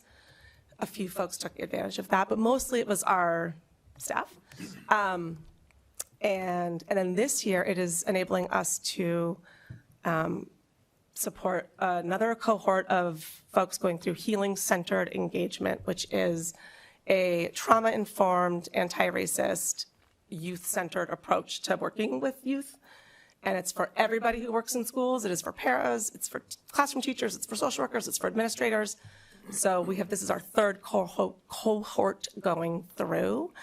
And this year, they're going to be able to come and present the final. It's a largely self-paced asynchronous training, but this year they're going to do the synchronous bit in person with us this year, so that's exciting.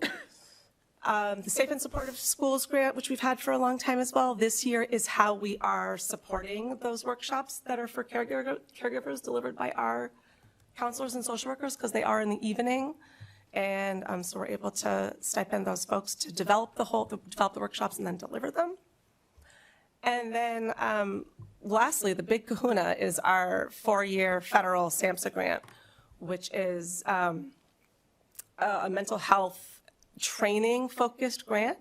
And so through this grant, we are offering youth mental health first aid to anyone and everyone throughout Arlington, or anyone who works with Arlington kids, to get trained in youth mental health first aid. So far, we've had 86 teachers and 19 community members go through this year, which is exciting. And then the next slide just sort of shows the breakdown. Most of those school-based participants have been from the high school. You can see sort of the representatives from the other schools. And the next slide shows the breakdown of all the different types of roles that have taken advantage of this training. So what's great about Youth Mental Health First Aid, again, as a sort of tier 1 initiative to help folks feel more competent and informed when dealing with a young person in distress, this is, if you think about that first aid model, it gives you the tools you need to know what to do or say if a kid writes in there on the margin, like, I'm not safe, or I wish I would, something scary. a training like this provides people with skills, knowledge, and background on what to do with that. So for the next 3-ish years, we're hoping to get as many school folks and community members trained as possible. We have a number of trainings coming up this summer, excuse me, and we're partnering with AYCC to increase our capacity. They have some trainers on staff as well and are letting us use space over the summer and are helping us generate participants. So I think that's finally it. Oh, no, really quick, looking ahead to next year. So in addition to carrying on all the things we just talked about, things that we're working on across the schools in a supportive and especially coaching capacity is to continue to work on horizontal alignment across elementary schools, especially around the SEL initiatives, so that it doesn't matter which school you go to, you're getting second step bullying prevention, or the EL implementation is elevating the same kind of SEL competencies. Looking at a curricular shift around SEL in the middle schools.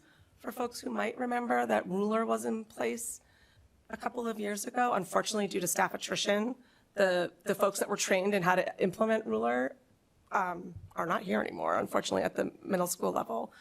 So where we already work with Second Step, there is a free pilot or opportunity to work with the middle school curriculum through Second Step, which we're looking into right now for next year. And then also just to continue to meet those needs in the way that the Audison needs them met, and the Gibbs. And then just looking forward to the next steps around bringing this SEL and collaborative problem solving alignment more to life across the high school classrooms and community. I think that is it. That is actually finally it. Thank you. Members of the committee, Ms. Exton. Thank you. Thank you for this presentation. I have two sort of separate questions. So we were looking at the high school data, and you said that it mirrors sort of society, but the NIH is reporting much higher levels of anxiety in adolescents. You know, it says in 2018 up to 44%. So, so I guess so my reading of that is that what you showed us doesn't mirror society, and so I'm wondering why is that? And that actually matches more of what we're seeing in the elementary school. So I'm just wondering what your thoughts are on that. I'll share my thoughts, and then if you've anything to add. My primary concern with the high school data is around the sample size of who responded, and so yeah, I mean it's very possible that students are not responding with their true levels of symptoms. If you know, it's not an anonymous survey, obviously, because it can't be. Otherwise, we wouldn't be able to get help to the people being screened. So that is one possible explanation. And I agree, like, that the elementary school numbers look like more what we're hearing in the news and from some of the reporting agencies. And I don't disagree that mental health issues among youth are right, like they are. The APA has called it, and it's the defining crisis of our times and everything. So I think, you know, getting more to the root of why those numbers maybe aren't higher is something that we're still kind of digging through. But I will say that I'm not hearing from like the staff in the schools that like these numbers can't be right. Our kids are so much more anxious than this, like at the 6 through 12. I do think we have a lot of good supports in the schools, and so it's a good question to keep digging into. If you had anything you want. I would agree. I think I would echo a lot of what you said, and I think a thing for me that I think about is that you know, when we look at the SAMHSA numbers, we're looking at, that's across the country, that we are in a very well-resourced community where there are supports available, where mental health is something that we can talk about pretty freely. I hear students speak about, you know, their anxiety or their coping strategies, that it isn't something that's hidden or covered up for most of our community, and that our students know that there's supports out there. And I think that we've done a nice job of starting to really build that for them. And my hope is that that speaks to a little bit of that, you know, as well. And, you know, hopefully we'll continue to see that. But, and I think that's part of why we really listen a lot to the students, to the faculty, and to families to say, is this matching up with your experience? You know, we want to really know what the lived experience is. And so thinking a lot about that as well. My other question actually relates more than I realized, just because you said that staff is not saying, oh, these numbers should be higher. When you talked about the Panorama pilot, is that students are going to be responding to that? So teacher, there isn't sort of a teacher, student, some kind of like looking for a correlation. Like teachers don't also fill out something on their students, is that? Right, not through like the universal mental health screening work, the teachers do not fill out like a similar survey or do a teacher report version. Each school has different methods for teachers reporting concerns, typically through like a student support team process, but no, not through the mental health screener. Okay. The other thing that is, I don't know exactly how this factors in, but the mental health screener is a tricky tool to try to use, like truthfully, like as trend data. It does give you like points in time on how students are reporting, and it really is a tool and a process meant to find out like who right now today is telling us they need help and they need something that maybe they're not getting, or maybe like, you know, and it's within the past couple of weeks that the screener says, like, in the past 2 weeks, have you experienced? So it is really a tool to develop a response and an intervention. So it can be helpful around trends, but that's not its intended use. And so what its intended use is to make sure that we are doing what we can to pick up students that might be internalizing their distress. It's not coming out in behavior or school avoidance. It's kids that might look like they're doing great and they're straight A's and everything seems fine, and they're telling us they need some extra support. So do you feel like the Panorama is going to give you that? How is the Panorama going to give you better information? I guess I'm not quite understanding how you think the Panorama survey. I'm not sure it's going to give us better information. I think it's still going to help us identify a student who is not feeling great right then that day that they filled it out, and it is going to it asks a lot of this, gets at a lot of the same kinds of symptoms and asks similar questions. So I mean, I think moving to the Panorama helps us streamline a couple of other things as well, like helps us do screening maybe more effectively in terms of like the infrastructure around it, while still collecting helpful information for finding out how kids are doing, but we'll see what the data gives us. That's why we're doing it as a pilot, to see, okay, based on what Panorama results were, does that match what we know about students? What our screener, how does that compare to our existing mental health screener data to see? We might find out that like, no, we think this missed too many kids. Maybe it's not the right tool, or maybe it will align well, or we'll find out. All right. It would be good to find a way to have teachers have an input into this. So, all right. Thank you. Thank you. That would be fun. Over here, yeah. I took the screener, I think, last spring or whenever, and I got a chance to use the resources that the screener like pointed me towards. But I was curious, I don't remember on like the first slide of it, does it say what happens during the screening? Like what happens after you take it? Like who reaches out? Does it explain that? It does. There's, for the high school, there's like a slideshow that comes with it that explains that depending on your answers, a counselor or social worker might reach out to you and reach out to your parent. And then And the first question is, do you want to do this, yes or no? And again, it explains like, this is what's going to happen. Do you want to do this, yes or no? And at that point, the student themselves has the chance to say no. And then it just closes the survey. But if you say yes, it takes you to the next set of questions. Okay, thank you. Ms. Gittleson. Hi, I wanted to go back, because now I think I'm more confused. I can't remember which slide it was, you talked about sort of needing, I think this was before you talked about doing the pilot with the panorama. Because the first question is, isn't the panorama anonymous? So, Go ahead. so, no.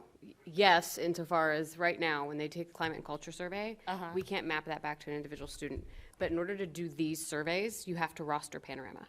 Okay. And so their climate and culture data will still be anonymous. But this will be a different, survey, like, module it's a different or- tool. okay. Different questions, different purpose. Okay. These will be visible. Okay, then my other question was, you talked about sort of seeing, I think, I wish I had written down which slide it was, a mismatch between what the screeners were showing you and what you were getting from staff in the schools, and that the screeners might be too sensitive. And I guess It was for elementary. it was for elementary. Yeah. Right. So I guess two things. One is, I mean, I'm not a mental health professional, but I guess I feel like I'd rather have a screener that is too sensitive rather than the opposite, given how hard it is to get information out of my third grader and first grader. And then the second is, I guess I wanted to hear a little bit more about what that mismatch, sort of what you mean when you say there's a mismatch, and is it like is it that it's identifying kids that then you do an intervention with, and everybody's like, I don't know why this kid came up, or is it that you're not getting someone who a teacher's like, hey, I'm surprised this kid didn't pop up, like what's happening there?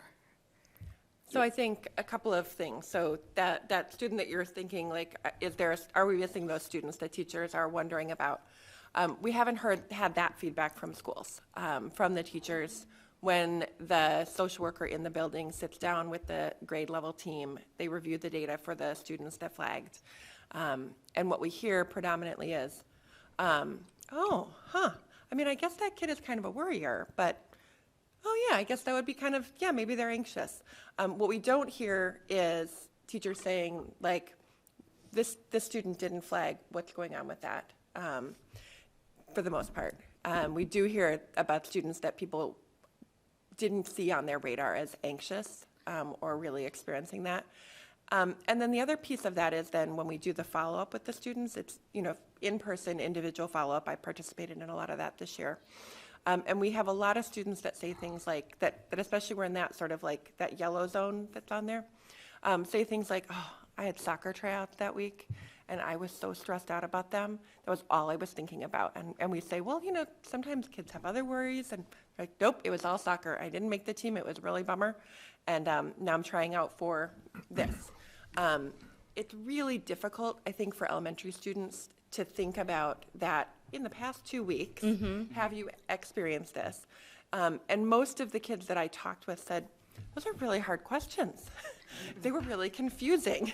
And that's why we're doing this much more in-depth follow-up with students that flag, because we want to know, was it soccer tryouts that were stressing you out, or are you worrying about stuff a lot of the time, and we want to really support you? I was just going to echo that, because this isn't new. So since we started introducing the mental health screeners as we came out of COVID, the team started to note this, particularly at the elementary grades, because also when you look at what tools you're using, it's the self-report mechanism. So I know you were asking about our teachers rating them, but there's an important piece of this is the self-report piece. And so that also limits you, like a first grader, like isn't going to read this and self-report. So you are usually limited to 8 and up or grade 3 and up, but what the team has been exploring for the last few years is exactly that like these questions, kids are confused by the questions, they're often asking you to come over and explain it, and then in the follow-up. So this isn't just this year, this has been a consistent thing. There's been a couple of committees looking at other tools, as you've mentioned, to explore this. Yeah. Thanks. My other, I wanted to say that anecdotally, the things I have heard about Cartwheel have been nothing but positive. I'd love to know a little bit more about how families are finding out about Cartwheel. And I mean, the numbers looked small to me, just in terms of how often I hear conversations about how hard it is for people to access mental health services. And then, when you realize there's, like, I feel like a lot of people don't know about it. So how are people finding out about it, and what can we do to, really make sure that the people who need it are learning what they need to know? So I think a little bit working backwards. So Cartwheel referrals are made by the school-based mental health or counselor folks. So when a student pops onto the radar, whether it's from the screener or from something else, all of the building-based clinicians and counselors are trained, have had a training with Cartwheel and know how the services work, and then are the primary point of referral. Most referrals are going through that process of a student is identified with having some kind of need, and then somebody knows, like, well, what about Cartwheel? We've had a number of families find Cartwheel either, I mean, it's sort of, well, it's not really advertised in different places, but it is included in our resources and like the monthly teaching and learning newsletter. It's in all of our email signatures. So I'm guessing that like word gets out somehow, and a lot of parents have self-referred to Cartwheel, and then Cartwheel sends me that message, and then I connect them back to their school-based person.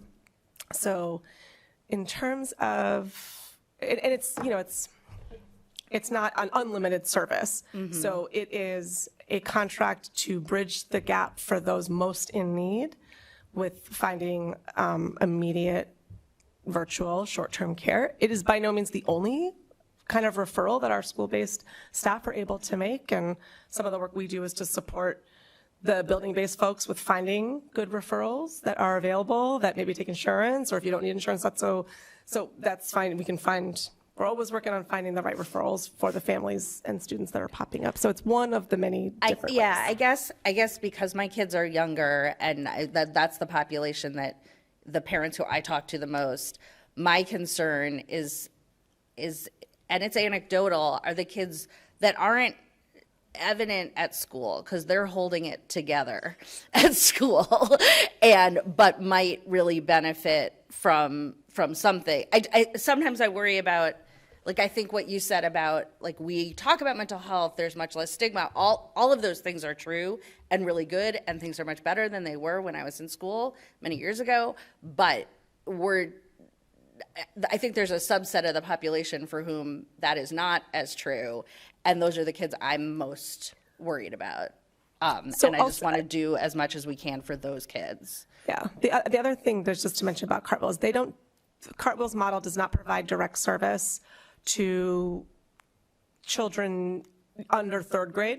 Okay. They do provide the parent guidance service is available for if the child is identified and they're under third grade, the parent can be offered this service. And also there are no self-administrable mental health screener tools. This is where teacher report would have to, or parent report would have to come into play. Again, for like reading levels below like age 7 or 8.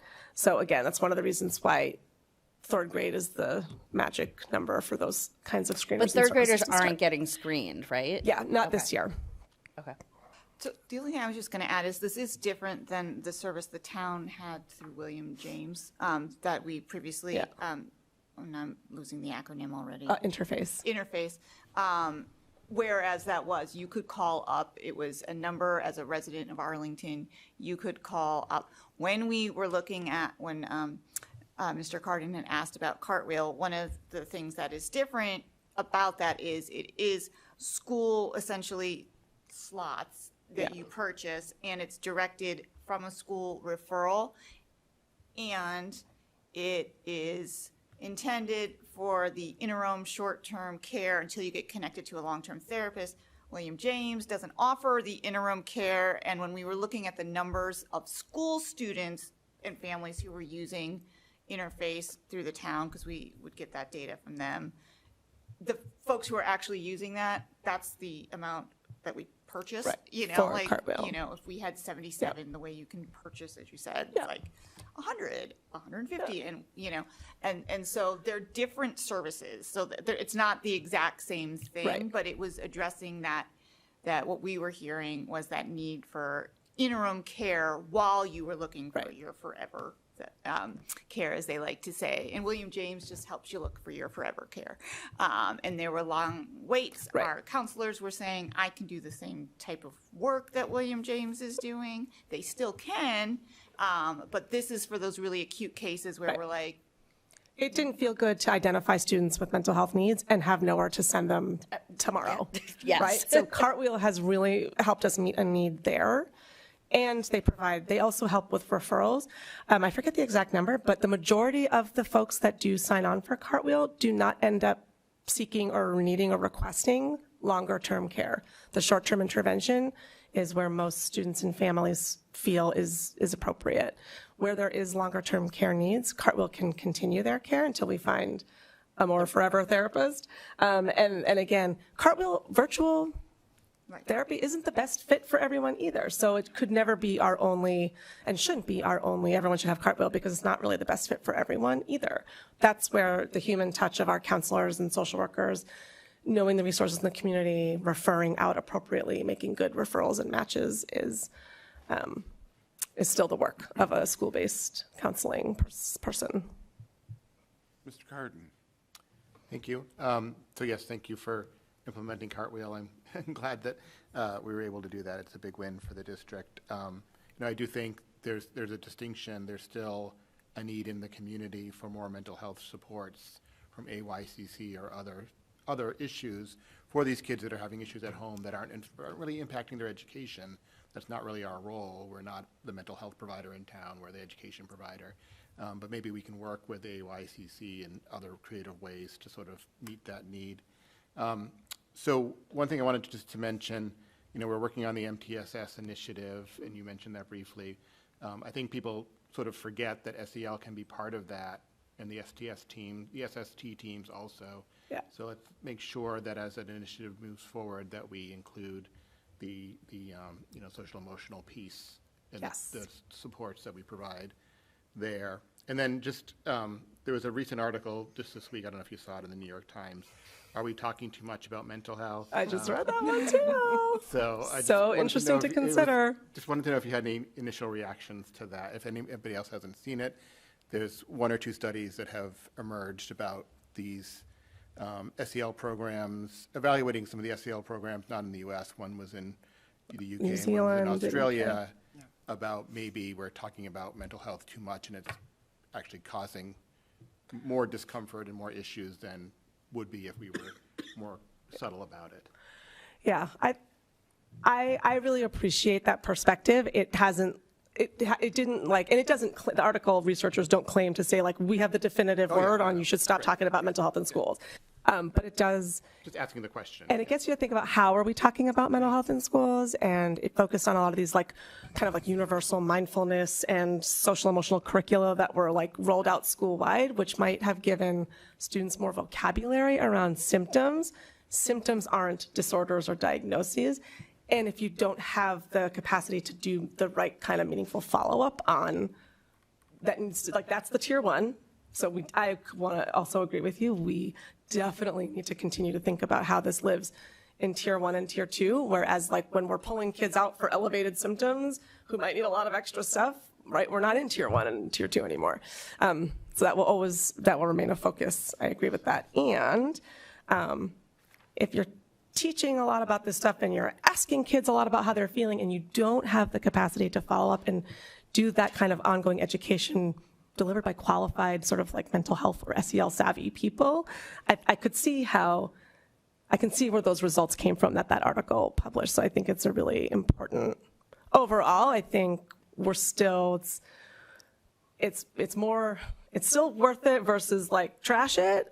But to me, that article really spoke to the how are we doing it? And are we just throwing a lot of lingo and stuff at kids to say, we taught mindfulness.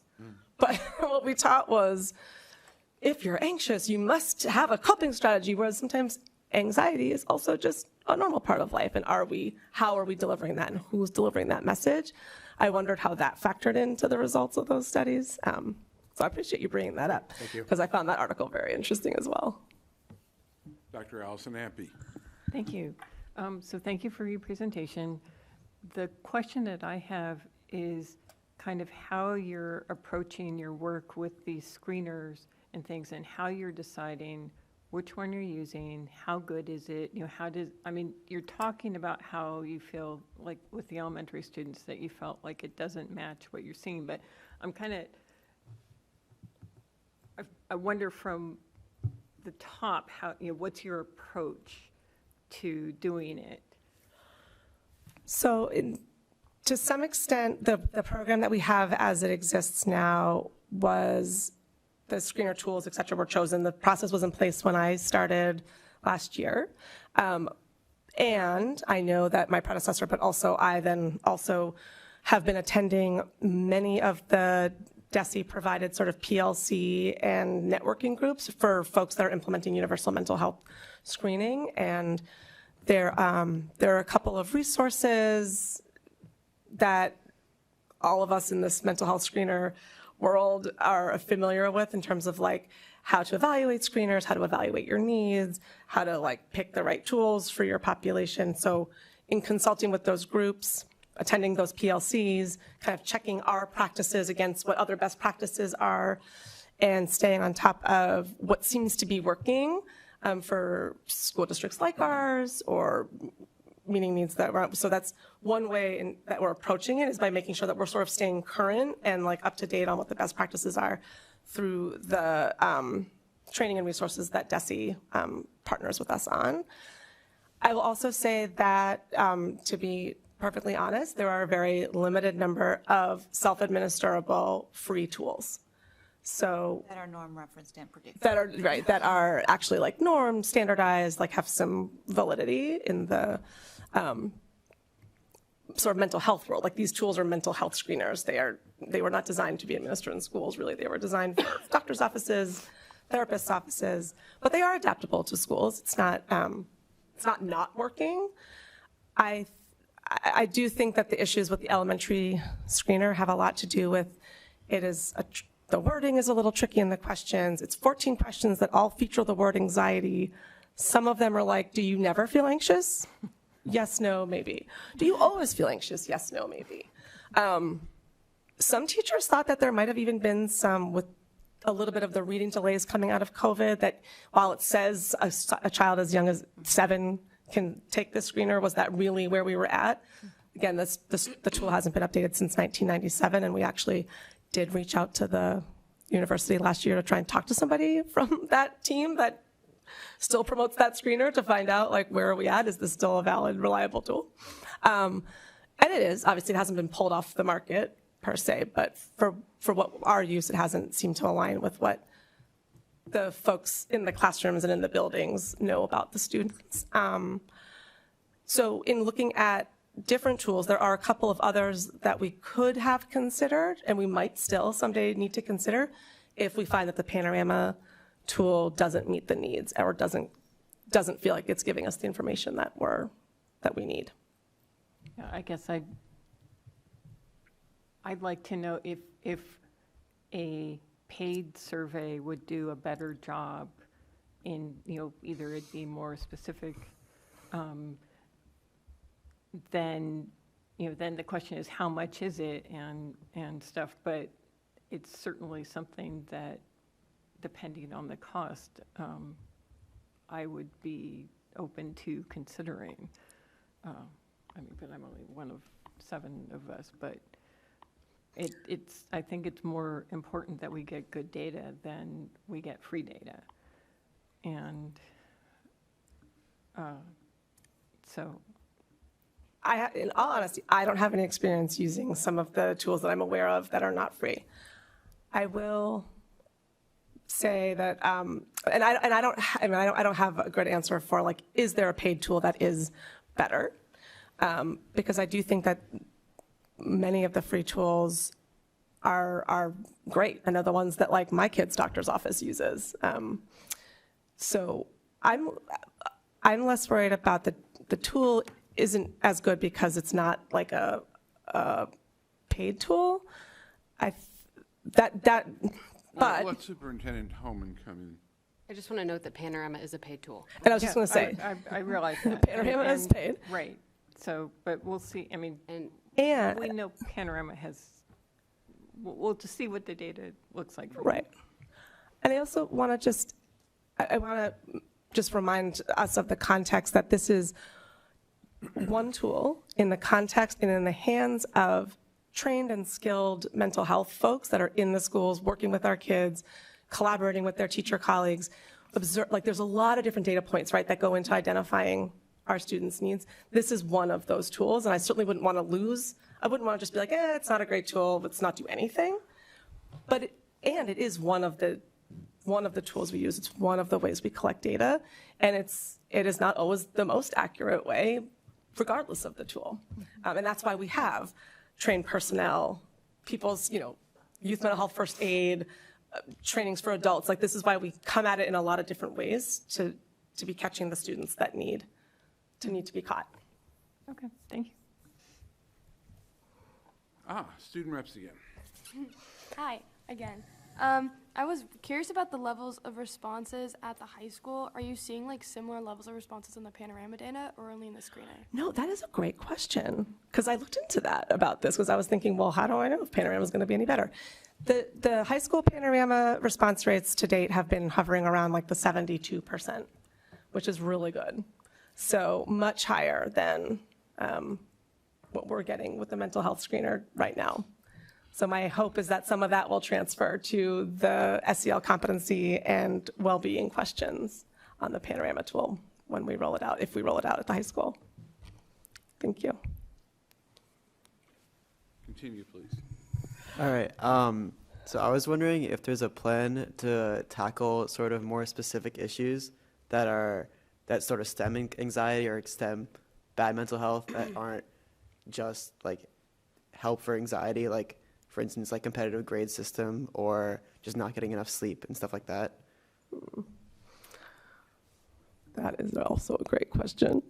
I'm assuming you're referring to maybe some things you're hearing about high school students? Yes. Well, I would need to sort of defer / collaborate with my high school colleagues around sort of the answers to your questions and what systematic approaches might be being considered. I can say that adults share your concern around how some of our school-based, but also kind of community and larger culturally based things add to that stress, and maybe we are creating stress as a society and a culture where, right, like some of those anxiety rates and depression rates might look better if we just eased up in other ways or had less sort of stress-based or high-pressure norms in our society. So something I'm guessing you've brought this also through the work of the Student Council and that mental health work you all are doing. And I think, like I said, I plan to continue to collaborate with the advisory committee in that, but I'd be more than happy to hear more. Yes. And maybe set up a little meeting. Yeah. Mm-hmm. You'll get an email. I would love that. Did I see another hand, or are we? We're good. We're good. Okay, thank you for your presentation and coming in and talking to us. We look forward to seeing you again soon. Thank you. Thank you all, and thanks to Simone and Jen for joining me.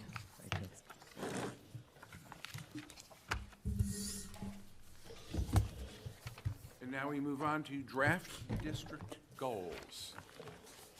Okay. In the interest of being able to take notes on the live document, I'm not going to project the PDF that's in your materials. And really what you have tonight in your materials is a first round of possible district goals. These are written a little differently than last year, insofar as last year we tried to get it into a kind of one sentence, one action per area. As we were working through goals this year, we were having trouble doing that because we have a lot going on. We want to highlight the things that we plan as action steps for next year. To give you a sense of how this was developed, we started with our working group facilitators. We gave them the goals from this year So one of the things we're hoping to bring you very soon is a status report on the goals for this year. The outcomes for the goals for this year will live in the outcomes report. So it will be a status update, basically, because some of the outcomes that are in the strategic plan, obviously, you won't get until we do the outcomes report later in the fall. But we're working on a status report, and as part of that, as reflecting on last year's goals, the working group facilitators, who are a cross-representative group of district leaders, principals and directors, started thinking about, like, what are some possible priorities for next year based on where we're at with this goal this year, and what does it say in the strategic plan is the plan for year 2 of the strategic plan around this initiative. So with that, we came up with some ideas for things that we plan to do or implement next year, aligned with each of the initiatives in the strategic plan. There is one that I will name at the moment, is basically written as the previous year's goal, the enhanced facilities stewardship, that I'm more than happy to take thoughts on. This one didn't get as far as we had wanted it to this year. I'm also going to talk with our facilities director, Mr. Barrett, around where we're at with asset management. But we, because of staffing holes, haven't gotten as far with this as we might have hoped to in year 1. So I'm more than happy to answer any questions about what's in front of you, or maybe why, what some of the things mean, if you're not sure what some of the verbiage is, or what the action step is referencing. Any thoughts you have on focusing some of these down to 1 or 2 core actions that you think might be most important, or of most interest. We'll be working on more drafts of this with working group facilitators, principals, and directors, and giving you a revised draft in a couple of weeks. I guess first to the chair, is typically in the past we've had goals discussed at CIAA. Do we want to do that this year, or is the timing better just to do this directly? As is the wish of the committee. Okay. If anyone chooses to refer to CIAA, they could. I don't have any overwhelming thoughts either way, but I'll go on to my main question about the goals. Is the first one, APS will improve the academic experiences and outcomes of students and focal groups by 4%. Are the outcomes improving by 4%? The experiences improving by 4%? 4% of what? The outcomes in the strategic plan say both. So that's taken straight from the strategic plan. The school experience as measured by Panorama, outcomes as measured by accountability data. Okay, thanks. Dr. Allison Ampe. So I also had a question about 1.1, in that I didn't understand whether the items listed under 1.1 would get you to the 4% change.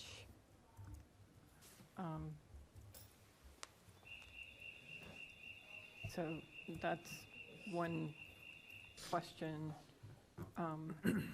And then for 1.3 about MTSS, it wasn't clear how it gets actually spread to the students.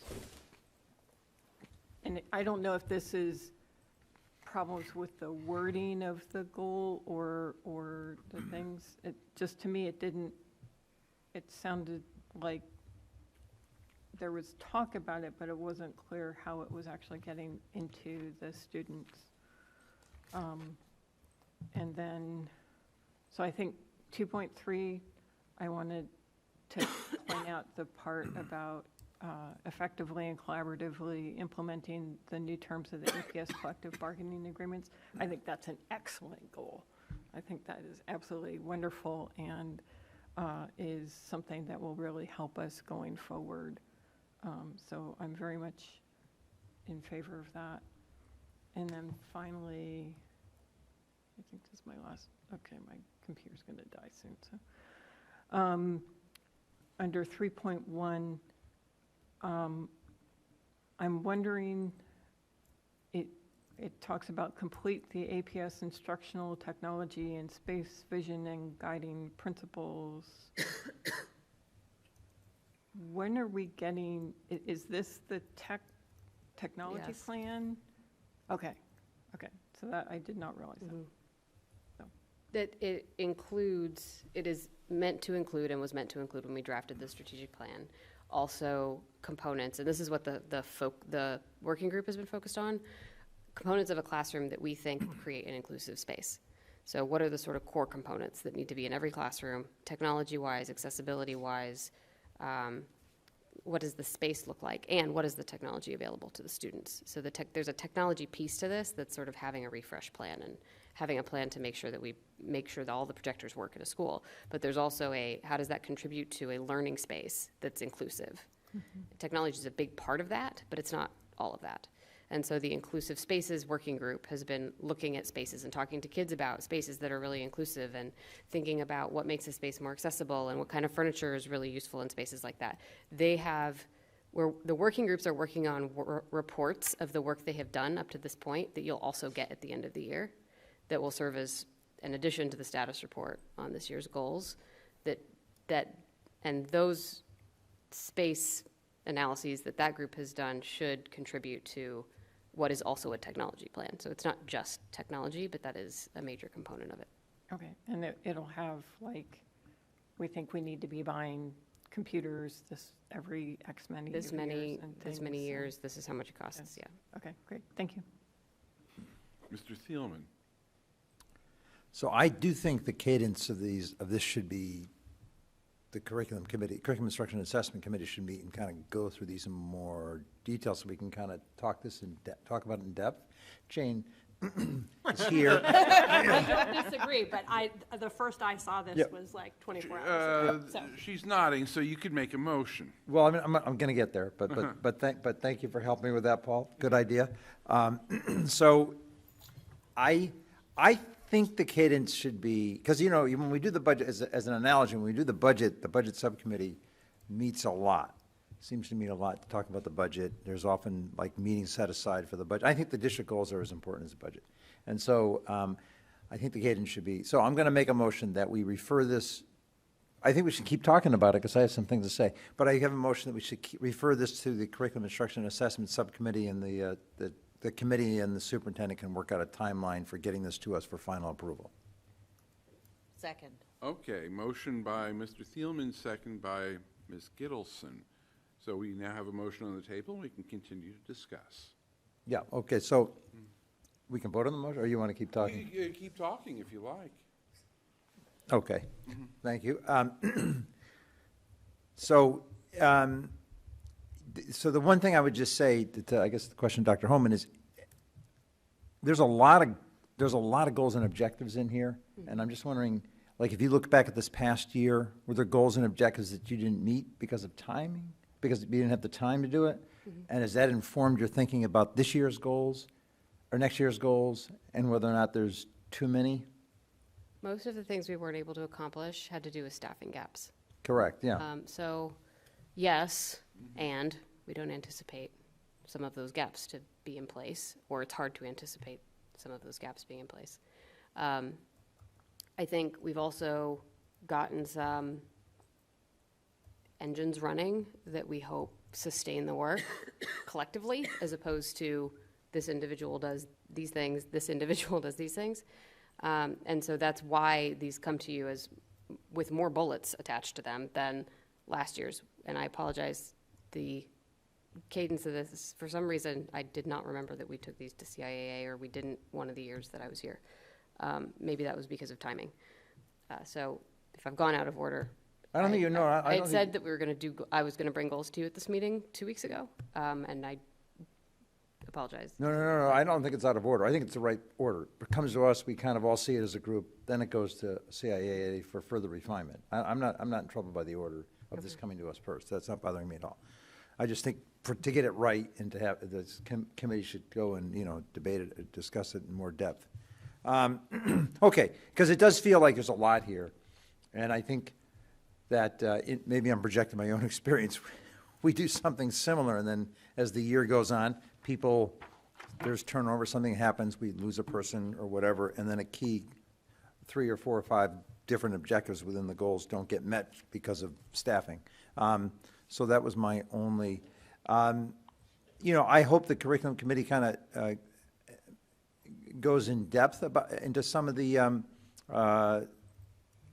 into some of this, especially, there's one objective here, or an instructional vision. APS will improve the academic experiences and outcomes of students in focal groups by 4% by doing the following, that it ends with beginning community discussions and planning about the future of leveling practices at the secondary level. It would be good to kind of, if there's more thinking about that particular objective, it would be good to get more specific about a timeline, or, more specific about what that actually means.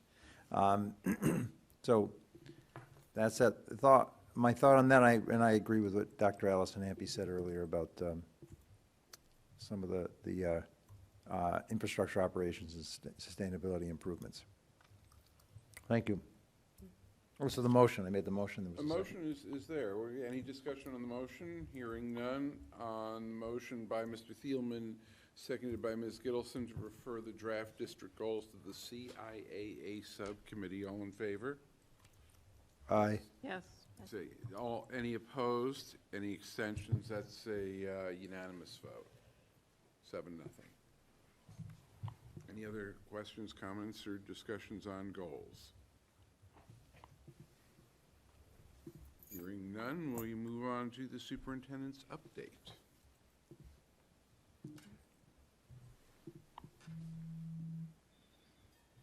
Okay. So I want to begin by saying happy Teacher Appreciation Week, and thank you to all of our teachers. We had a wonderful Teacher Appreciation Day yesterday, and lots to celebrate throughout the week for our teachers as well as for our nurses. It's National School Nurse Day yesterday, and we had celebrations of our nursing team across Arlington Public Schools. We had our Staff Appreciation Celebration on Thursday, May 2nd, last week. At that, we honored 73 APS staff members for their astounding 910 collective years of service to Arlington students. It was a wonderful celebration. We got to use the new space at Arlington High School in the cafeteria. It was lovely. It was bright. The food from our food services team was absolutely spectacular. Thank you. And it was a great opportunity to celebrate the service of so many of our staff members. On Tuesday, May 7th, I'm also pleased to report that we reached a tentative agreement with the AEA Unit A, or the Teachers Union, which includes historic salary increases, benefits, and new meeting structures and incentives that we know are going to benefit our students and our staff. We'll obviously have some details forthcoming. Once we get the deal ratified, we'll have a lot more to share. I'm also pleased to share that the Gibbs Nature's Classroom Adventures are underway. Our Gibbs students are thriving in their experiences at Nature's Classroom 2024. Teachers have talked about students demonstrating independence, problem-solving skills, and collaboration, sometimes surprising us with the amazing things that they're picking up and volunteering for and learning how to do and challenging themselves. The last group returns to Arlington tomorrow morning, and I'm planning on joining them for what I think is going to be a hike with boots, and it's going to be rainy, so I'm going to make sure I dress appropriately. The image there on the screen is students putting together a geodesic dome out of ropes and logs, and then they test its strength by climbing on top of it, which is quite brave. And maybe I'll get to climb on top of a dome tomorrow. We'll see.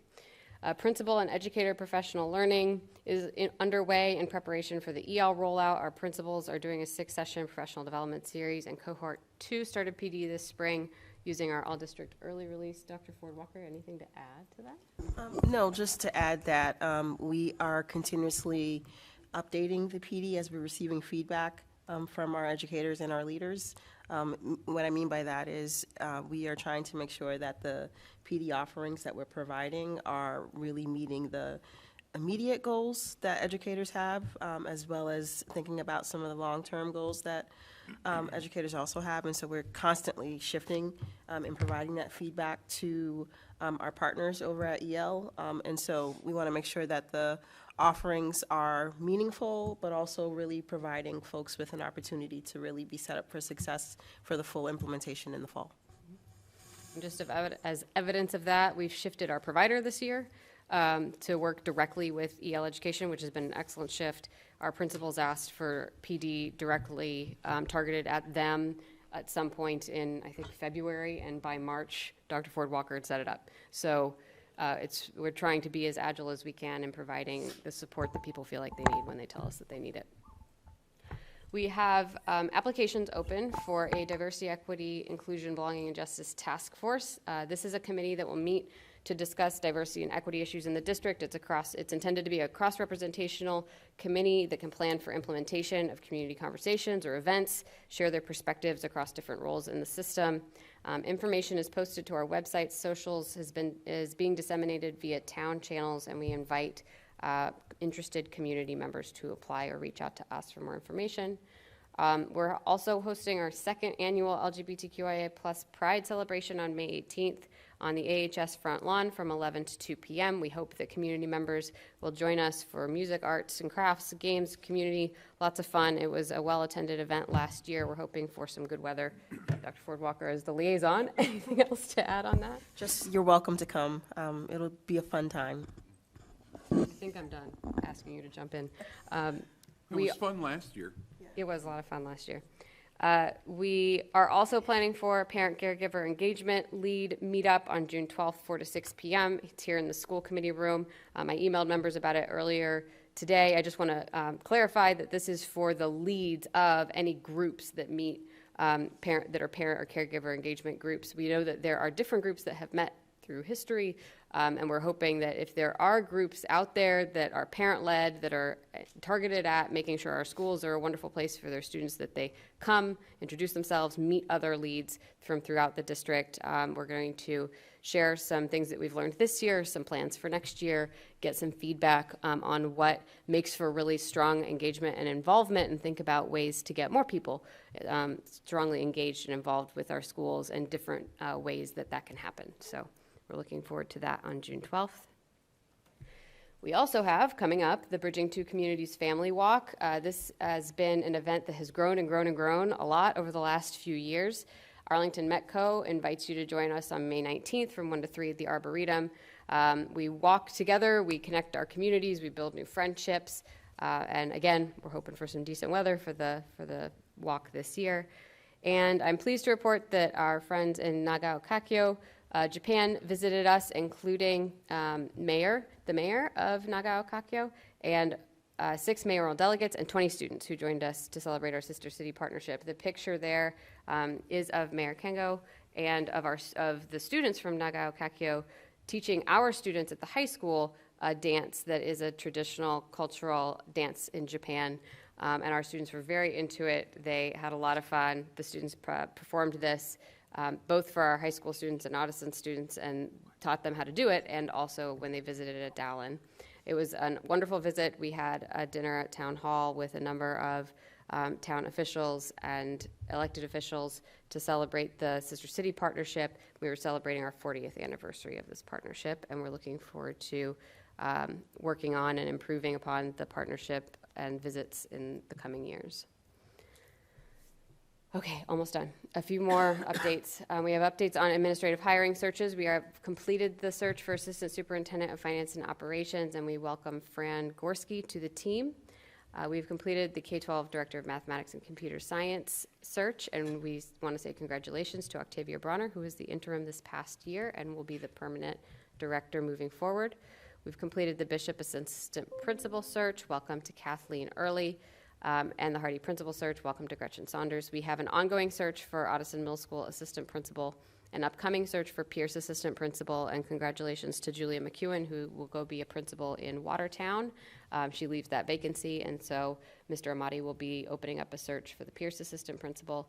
And we have 2 upcoming searches that Dr. Ford Walker will lead for K-12 Director of History and Social Studies and K-12 Director of English and Language Arts. I also wanted to provide an update that Ms. Exton and I are working on a time to get community relations together to talk, and I imagine she'll talk about this too, but to take a look at a buffer zone audit that I'd like to do as we head into next school year, think about what the process for that should be, talk about what adjustments community members or school committee members might be interested in exploring, and I'll share some of the enrollment challenges that we're having with balancing sections and school populations, and think about what might make sense for adjustments to buffer zones if we want to move forward with any changes. And so I'm looking forward to that and beginning that conversation very soon. Your enrollments are in your materials, and I'm happy to take any questions. Mr. Carden. Just a comment, already hearing great feedback about Nature's Classroom. The piece for the kids left behind might need a little bit more work, Yeah. but the people that went had a great experience.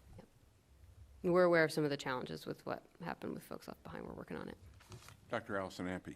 Yeah, just to echo what Mr. Carden said, I'm hearing that parents are reporting more independence and desiring of like going to sleepaway camps and stuff when the kids are coming home. No, but That's that, great. I mean, when you think about for certain kids, that's like a huge change, right? When they're scared to go, period, and they come back and they're like, oh, I want to go again.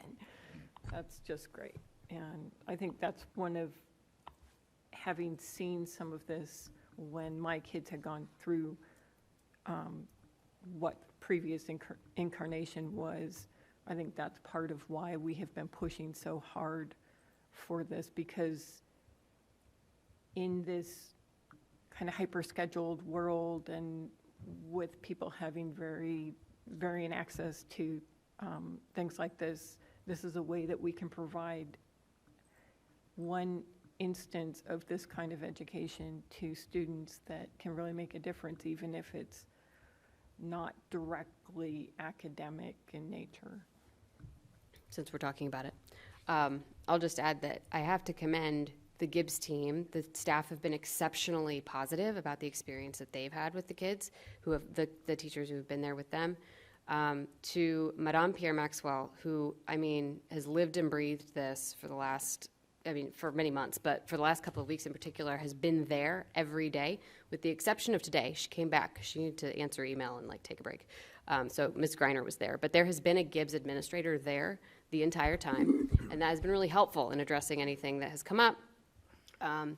And to make sure that, you know, if something does come up, that we deal with it really proactively, and that we're aware of what's going on, and that we're communicating with families if we need to. And that has made everything run much more smoothly. But the programming at Nature's Classroom, I wasn't here when we did the 5th grade camp, but it sounds like the programming there has been really rich and fantastic and very accessible to all kinds of learners in our schools. And so that's been really reassuring and exciting as well. So, but big shout out to the Gibbs team that has leaned in and made sure this was organized and possible and really well executed. Mr. Thielman. Well, I just say the same thing. I ran into a bunch of 6th grade parents at a baseball game the other day, and they were buzzing about this. So it's had a positive impact on the culture of that group. And so I'm really glad that there were some parents who advocated that we return science camp. Kudos to them. And so I'm glad that we got it done, and that your team got it done, Liz. Anyone else? Next, discussion and vote amended contract for Assistant Superintendent of Finance and Operations. Dr. Homan. The biggest adjustment is the start date, which I had emailed all of you about. Mr. Gorski, because of what the market is and because of needing to wrap some things up in Somerville and some anticipated vacation in July, asked if we would be able to consider a start date of August 1st, though I am working with him on a plan for transition that would have him getting onboarded well before that. As it is an amended contract from the one that we approved last time, the motion would be to approve the amendments to the contract for the Assistant Superintendent of Finance and Operations. Motion by Mr. Thielman, second by Dr. Allison Ampe. Any discussion? Hearing none, all in favor? Aye. Aye. Yeah, all opposed? Abstentions? That's a unanimous vote, 7-0. Consent agenda. All items listed with an asterisk are considered to be routine and will be enacted by one motion. There will be no separate discussion of these items unless a member of the committee so requests, in which event the item will be considered in its normal sequence. Warrant 24276, May 1st, of $960,126.12. Warrant number 24283, May 14th, 2024, the amount of $497,828.77. And the school committee meeting draft minutes of April 25th, 2024. Motion by Dr. Allison Ampe, second by Ms. Exton. All in favor? Aye. Yes. Opposed? Abstentions? That's a unanimous vote, 7-0. Next item is approval of senior award letters. There are awards for the E. Nelson Blake Jr. Book Awards letter and the Ida Robbins Scholarship for 2023 award letter. Move approval. Motion by Mr. Thielman. Second. By Ms. Exton, with a reminder that this is confidential until the award is actually presented at the award ceremony. All in favor? Yes. Opposed? Abstentions? That's a unanimous vote, 7-0. Reappointment of Alan Reedy and Paul Martini to the Permanent Town Building Committee. Ms. Exton? Thank you. The Community Relations Subcommittee met on Monday to discuss recommending reappointment of Alan Reedy, and it's Peter Martini, and I think that was my mistyping to Ms. Diggins, to the Permanent Town Building Committee. They've been on it previously. We're reappointing them, and so the Community Relations Subcommittee unanimously supported that recommendation to the full committee. So I move that the school committee reappoint Alan Reedy and Peter Martini to the Permanent Town Building Committee. Okay, motion by Ms. Exton, second by Dr. Allison Ampe. I serve on the Permanent Town Building Committee. They are excellent members, and they certainly warrant reappointment. They work very hard at this. Any other comments or discussion on the motion? Hearing none, all in favor? Aye. Aye. Opposed? Abstentions? That is approved, 7-0. School committee appointments to the Arlington High School Naming Committee. As you recall, when we convened on our organizational meeting, we designated a member of the school committee to serve, and now it appears we have other appointments to this committee, so this is before us. I think the superintendent asked to bring this forward. Yes, we need a school, I believe we need a school committee appointee, and we need have one. two, okay, but we need 2 community appointees, but I think that's what the Community Relations Subcommittee was going to take up. Well, I think we're discussing that it will be referred to this Community Relations Subcommittee. Yeah. Yes. But I think we could post it, right? And we could like advertise it so that we had talked about a timing that we wanted to kind of get it done by June. Yeah. So I move that we refer appointment of 2 community members to the AHS Naming Committee to the Community Relations Subcommittee. Second. Okay. And motion- post, and post this use their own opportunity. procedure. And advertise the vacancies appropriately. Okay, motion by Ms. Exton, second by Mr. Carden, I believe that was. Any discussion? Can I get clarity? Are we advertising proactively, like now? Yeah, or are we proa- waiting I think until you we wanna- have the subcommittee meeting? Yeah, our understanding was that this committee needs to be appointed in early June, so we have a short amount of time. So the idea is to post this, get applicants by, Yeah, we have a tentative meeting, I think, On the June. first Monday of June, so you would want it by the, what- 24th of May is what we. no, that's pretty, really? Okay, that's pretty quick. Okay, yes, you're right. You're right, yeah. Well, the 31st. 31st. I think we said we get the applicants by the 31st, and then, Well, we have to, I'll coordinate with Ms. Diggins around. As long as the Community Relations Subcommittee gets something back to us by June, we're fine. So Right. we'll leave So the you- details to Ms. Exton and her excellent subcommittee. 31st is probably it's probably too late. Okay, Well, I'll take care of it. I'm not worried. figure it out. Dr. Allison Ampe. Do we also have a school committee member who's on this committee? We appoint, on the organizational meeting on the chart of appointments, Mr. Thielman's name was there, so he is our appointee. But if people feel they can do a better job, I'm open to the conversation. We're not doing the Marjorie Taylor Greene thing. Once you're on the committee, you're staying. We won't vacate Vacate the chair. Vacate the chair, God forbid. Any other discussion on the motion to refer this to the Community Relations Subcommittee? Seeing none, all in favor? Yes. Yes. Opposed? You know, it's okay. Abstentions, that's a 7-0 vote, and it's now in the subcommittee's hands. Subcommittee liaison reports and announcements. Budget, Dr. Allison Ampe. We will meet next week on Wednesday, I believe. Okay, community relations, Ms. Exton. Met on Monday, in addition to the Permanent Town Building Committee reappointment recommendation, we met with Allie Lay, who is a freshman at AHS, and Miss Rachel Oliveri, who is the APS Sustainability Coordinator, with regards to the letter that Ms. Lay sent to us. And so she and her Climate Resilient Schools Coalition are in the very early stages of writing a resolution. So the subcommittee just talked about what that process looks like, and they will reach back out to us in the fall so that we can support them in continuing that process. And then we will be meeting on June 3rd to hopefully make some recommendations or discuss recommendations to the AHS naming committee. And I will be scheduling another meeting for us to talk about the buffer zone changes that may need to be made, as Dr. Homan spoke about in her update.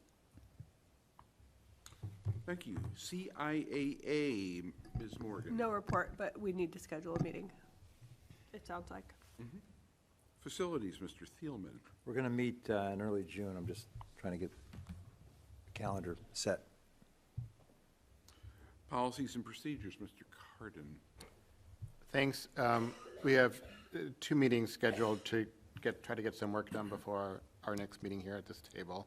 So on Monday, the 20th, we're meeting at 11:30, and then following the next, on Wednesday, the 22nd, we'll meet at 2 o'clock.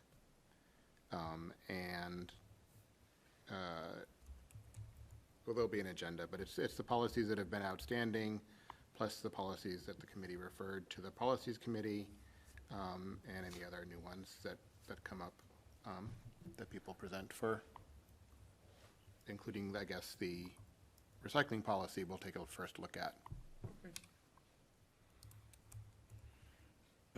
Arlington High School Building Committee, Mr. Thielman. We're doing great.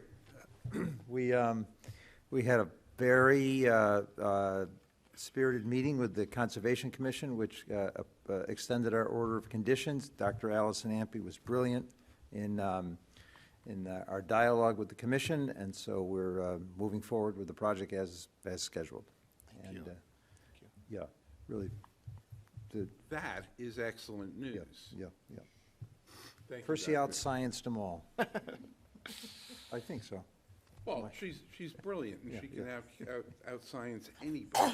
I provided color commentary. That was my role. And they're still going up. Steel. Oh, yeah, no. Project's moving forward. I'm making a quick 4-minute presentation at town meeting on Monday night, and it's, we're moving forward. We're on budget. We're doing great. With a certain surprise out there on the west side of the building. The gate? Oh, the gate. Okay. Okay, so that was, next, liaison reports. Any liaison reports? Seeing none. Any announcements? Seeing none. Under future agenda items, your chair is pushing 2 things toward you. One, Dr. Allison Ampe started the work and pulled me into it regarding furniture for this room that would be more accommodating for a public meeting. As it stands, it's very difficult for us to see each other and interact, and we're looking to do something a little more in line with what a public body of our size should be sitting at. There's an illustration of 3 possible configurations, none of which I'm in love with, but we can talk about them as starting points. So if you have any opinions on that, or suggestions or bright ideas, please forward them to either Dr. Allison Ampe or myself before we have a meeting with with the, Designer. yeah, okay.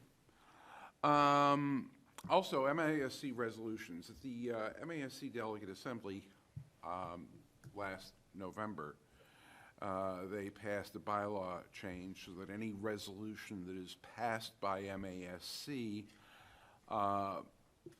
will expire over 3 years, and anything that was beyond that would expire as well next year. So we have a resolution that we put forth in 2019 regarding teacher licensure,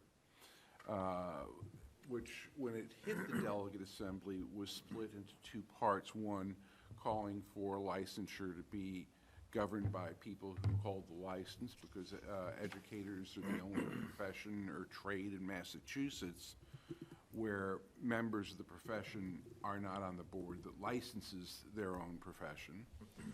And the other was to get rid of the teacher testing, the state teacher testing, which is presenting even more of a barrier right now to recruiting teachers from out of state. If it's the desire of the committee to resubmit that, we can do that at the next meeting. The text is in Novus now. Plus, in talking with members from MASC on a couple of meetings, including the day on the Hill, we're talking about an interesting quirk in school finance, in that the components of the foundation budget include a minimum local contribution, which is a required contribution by a municipality to a school system. And for us, that number has been increasing by over 4.5% every year, despite the fact that our tax levy only goes up 2.5% each year. And so I came up with the idea of, hey, why don't we get an automatic exemption from 2.5, raise our levy limit by the amount of the required local contribution in excess of 2.5%, which would allow the school contribution to come in at a rate which more clearly reflects the actual increase in costs. So that would ease the burden of Prop 2.5 on communities such as ourselves, which are at the 2.5 boundary. And I think it's kind of an interesting solution. I would hope the committee would vote to forward that to MASC. And we'll take that up at the next meeting as well. Executive session. So we've reached the pointed executive session that we've all been waiting for joyously. So we're moving executive session to conduct strategy sessions for negotiations with non-union personnel, or to conduct collective bargaining sessions or contract negotiations with non-union personnel, or to discuss strategy with respect to collective bargaining or litigation if an open meeting may have a detrimental effect on the bargaining or litigation position of the public body, and the chair so declares, and in this instance the chair is making that declaration for the contract with AEA Unit A. That will be a roll call vote. Motion by Ms. Exton, second by Dr. Allison Ampe. Ms. Exton? Yes. Mr. Cardin? Yes. Dr. Allison Ampe? Yes. Mr. Thielman? Yes. Ms. Gittleson? Yes. Ms. Morgan? Yes. Chair votes in the affirmative. We are in executive session, And we don't return. and we will not return. So. ACMi productions are only made possible with your support. Visit patreon.com/ACMi to learn how you can help.